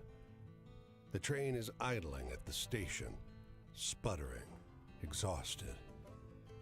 A child paces up and down the line of black carriages, clutching a bundle of rags to her chest. She cranes her neck, figuring the height of the cars. Hello? You scared her half to death. She stares, absolutely petrified as you approach. It was an accident, she whispers. A drummer from Thailand. All you can see in the heap of blankets she carries in her arms Uh-oh. is the infant's tiny leg, pale and blue. Dang. And I just went, guess that's none of my business, and walked off.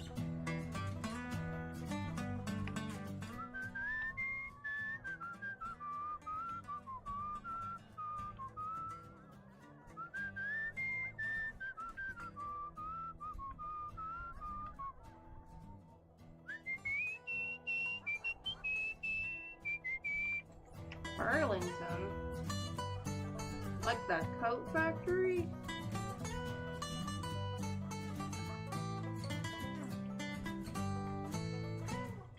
Oh, stop walking. Howdy! Howdy! The salty old driver grins, showing off his remaining teeth. Ever seen a horse before? Yes. Liar! Else you'd have noticed that Scott here is a purebred spotted Appaloosa. Very rare. Scotty's great-granddaddies came to this country with El Conquistadors. My family's kept that bloodline pure ever since. Wipes away a tear. So now I what do you think have to it's say down. about my horse? Nice horse. Heck of an understatement. Go on. Give Scotty a scratch behind his ears. You ain't gotta tell me twice. If you wanna join the Discord, if you didn't use any AI for the drawing, you're allowed to post it in the art channel. And we can all look at it. Hesitantly, you brush the horse's mane. Ow! He promptly jerks around and bites you. The driver's incensed. Where'd you learn how to caress a horse?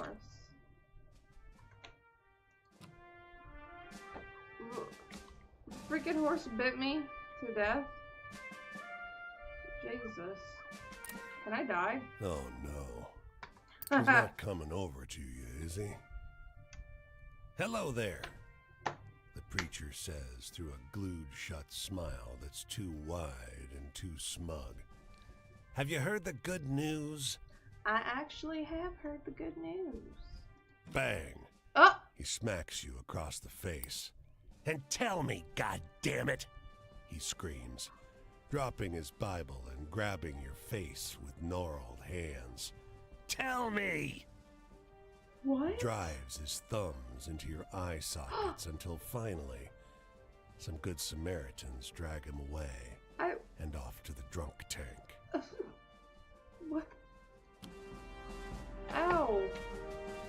Ow.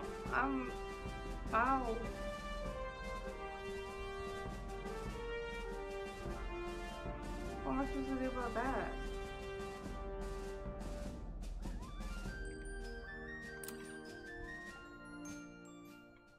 Oh god, thank goodness.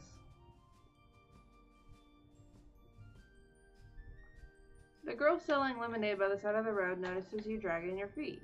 Here, she holds out a glass. No charge. The drink is cool and sweet and you walk away refreshed. Either this game is impossible to lose or I just got very lucky.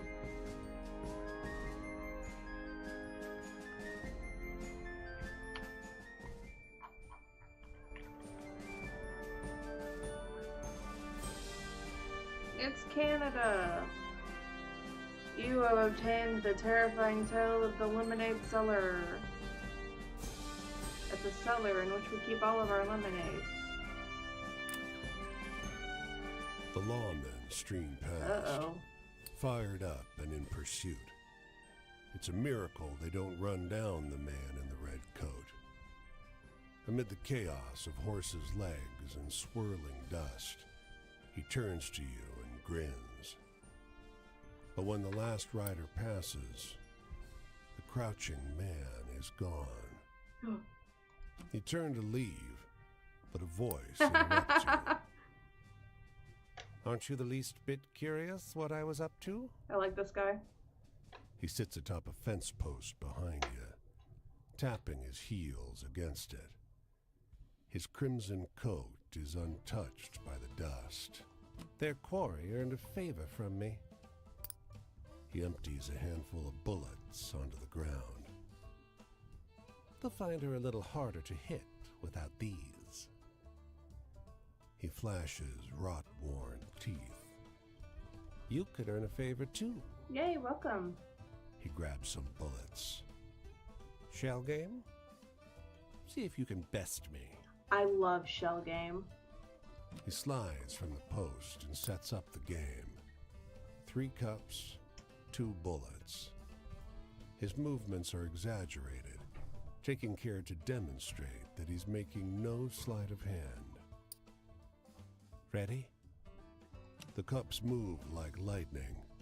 The man is more readable. You manage 3 correct guesses. On the 4th, you catch him palming the bullets. He grins.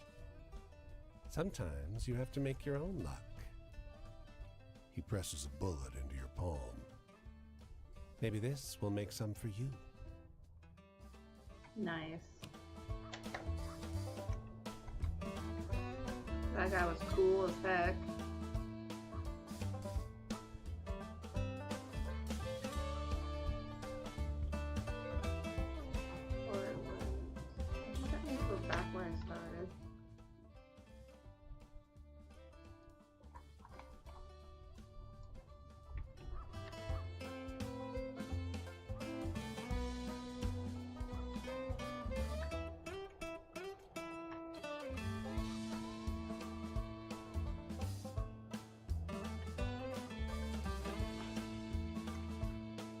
Yeah, that was good for my back. Thanks.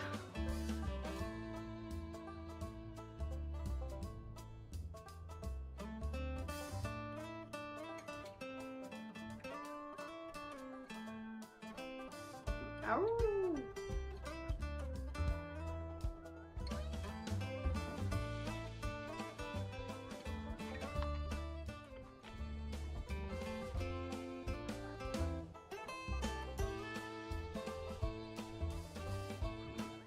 Is my hat also made of bones?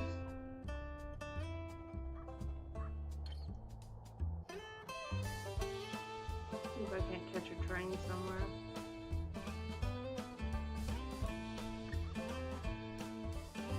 Oh, I'm sleepy.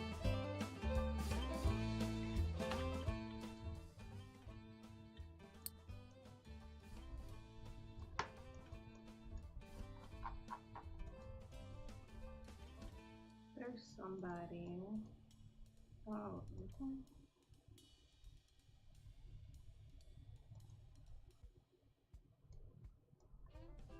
Oh, if I can get back down to Bird Island, Morris, is there? Morgan? I forgot what his name is. There's Portland.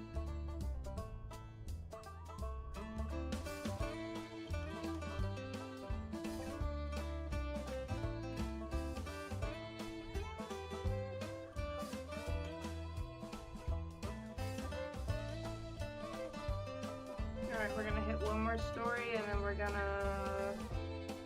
Can I not go in Portland? No, I have to go down to Boston.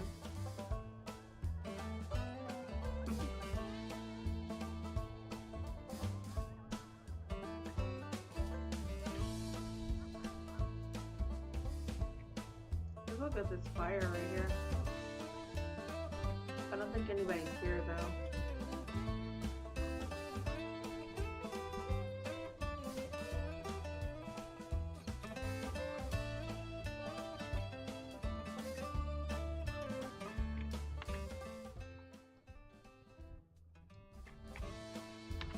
Wait, I've got... Ooh.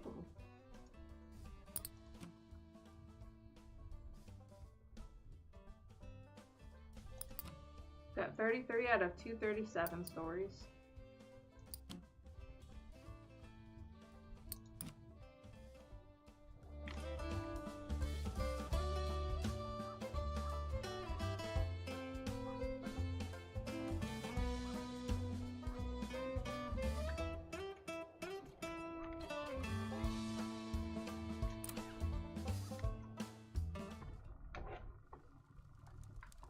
Mason. First, Ma and Pa wanted me and Paul on the front lines. They wanted someone to be proud of. Ugh. And I did as they asked. No, giant skeleton, not the water tower. Then the government wanted me to take an IOU, and I did. When there were no more jobs, I, along with thousands of others like me, went and asked Hoover to pay up. Herbert Hoover. General MacArthur was so scared of us, he brought in goddamn tanks to keep us from tearing apart MacArthur. DC. Know any good jokes? I'm not so good at telling them anymore. Oh my god.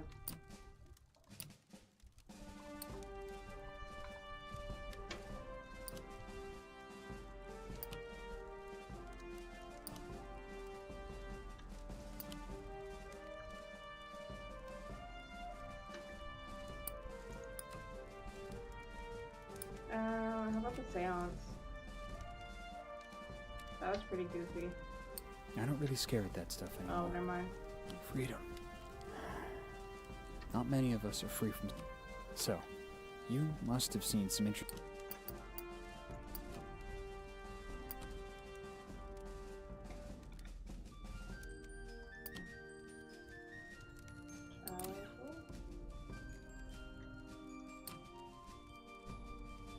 Okay, what about that? That's kind of crazy. That's a good one. Better than war stories, anyway. Making choices. Well, morals Mel. ain't important to the bosses, and not to me, and not to the war. They ain't doing anyone any good anymore. So anyway, tell me a funny story? You seem like you know a few good ones.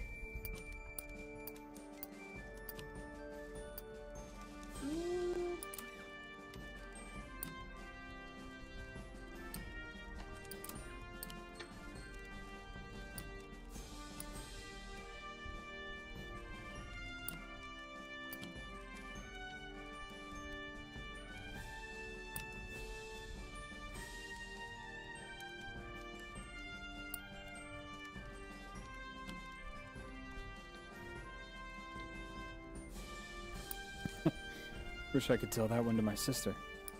Love? All the connections. Which is what love is, isn't it? Drowned in the mud in no man's land with Paul. But love comes in so many forms. I love now the ability to walk more dearly than ever. I love more deeply the sun and the earth. Do you know any happy stories? Hopeful ones? Yeah.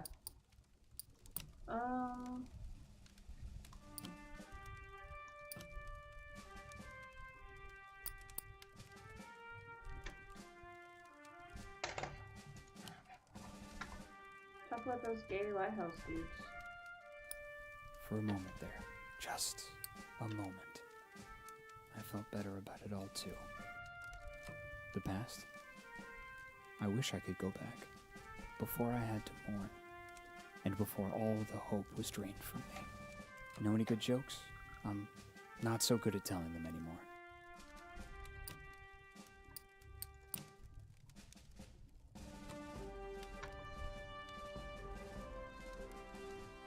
Oh, come on. That doesn't sound real. Home? Everything has one, or everything should. You didn't think it was Everything when I got deserves tricked one. by the kid. I don't really tell this to people, but, you know those little purple thistles, the prickly ones? Yeah. Circium vulgare, they're called. Common weeds, but I love the little scratchy flowers, and I feel a little disappointed yanking out their roots.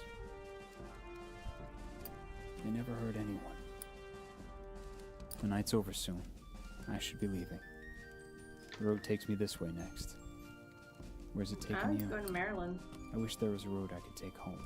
Home as I knew it. To my sister Jessie and all of them before the war. But there ain't. It's something I think the road is helping me to understand.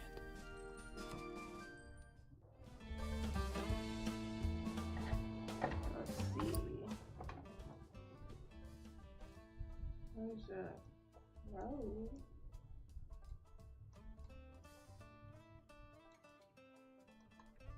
Okay, Mason moved down there. I don't know who that is.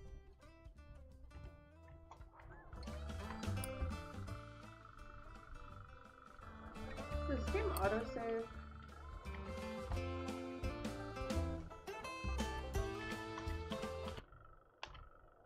What?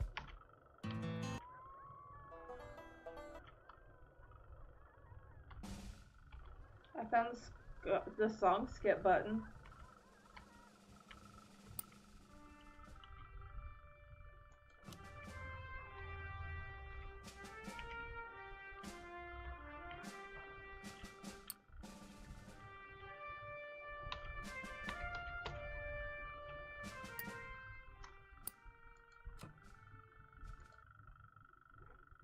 Wait, so now let's look and see if my game is still there.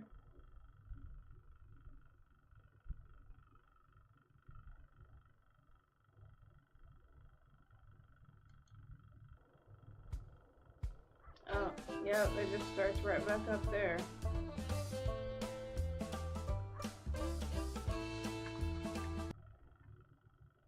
Staying? I suppose he's also the narrator too. But yeah, I gotta go get ready for school. Thanks for hanging out. This was very fun, and we are gonna come back to this. I'm invested now. See ya!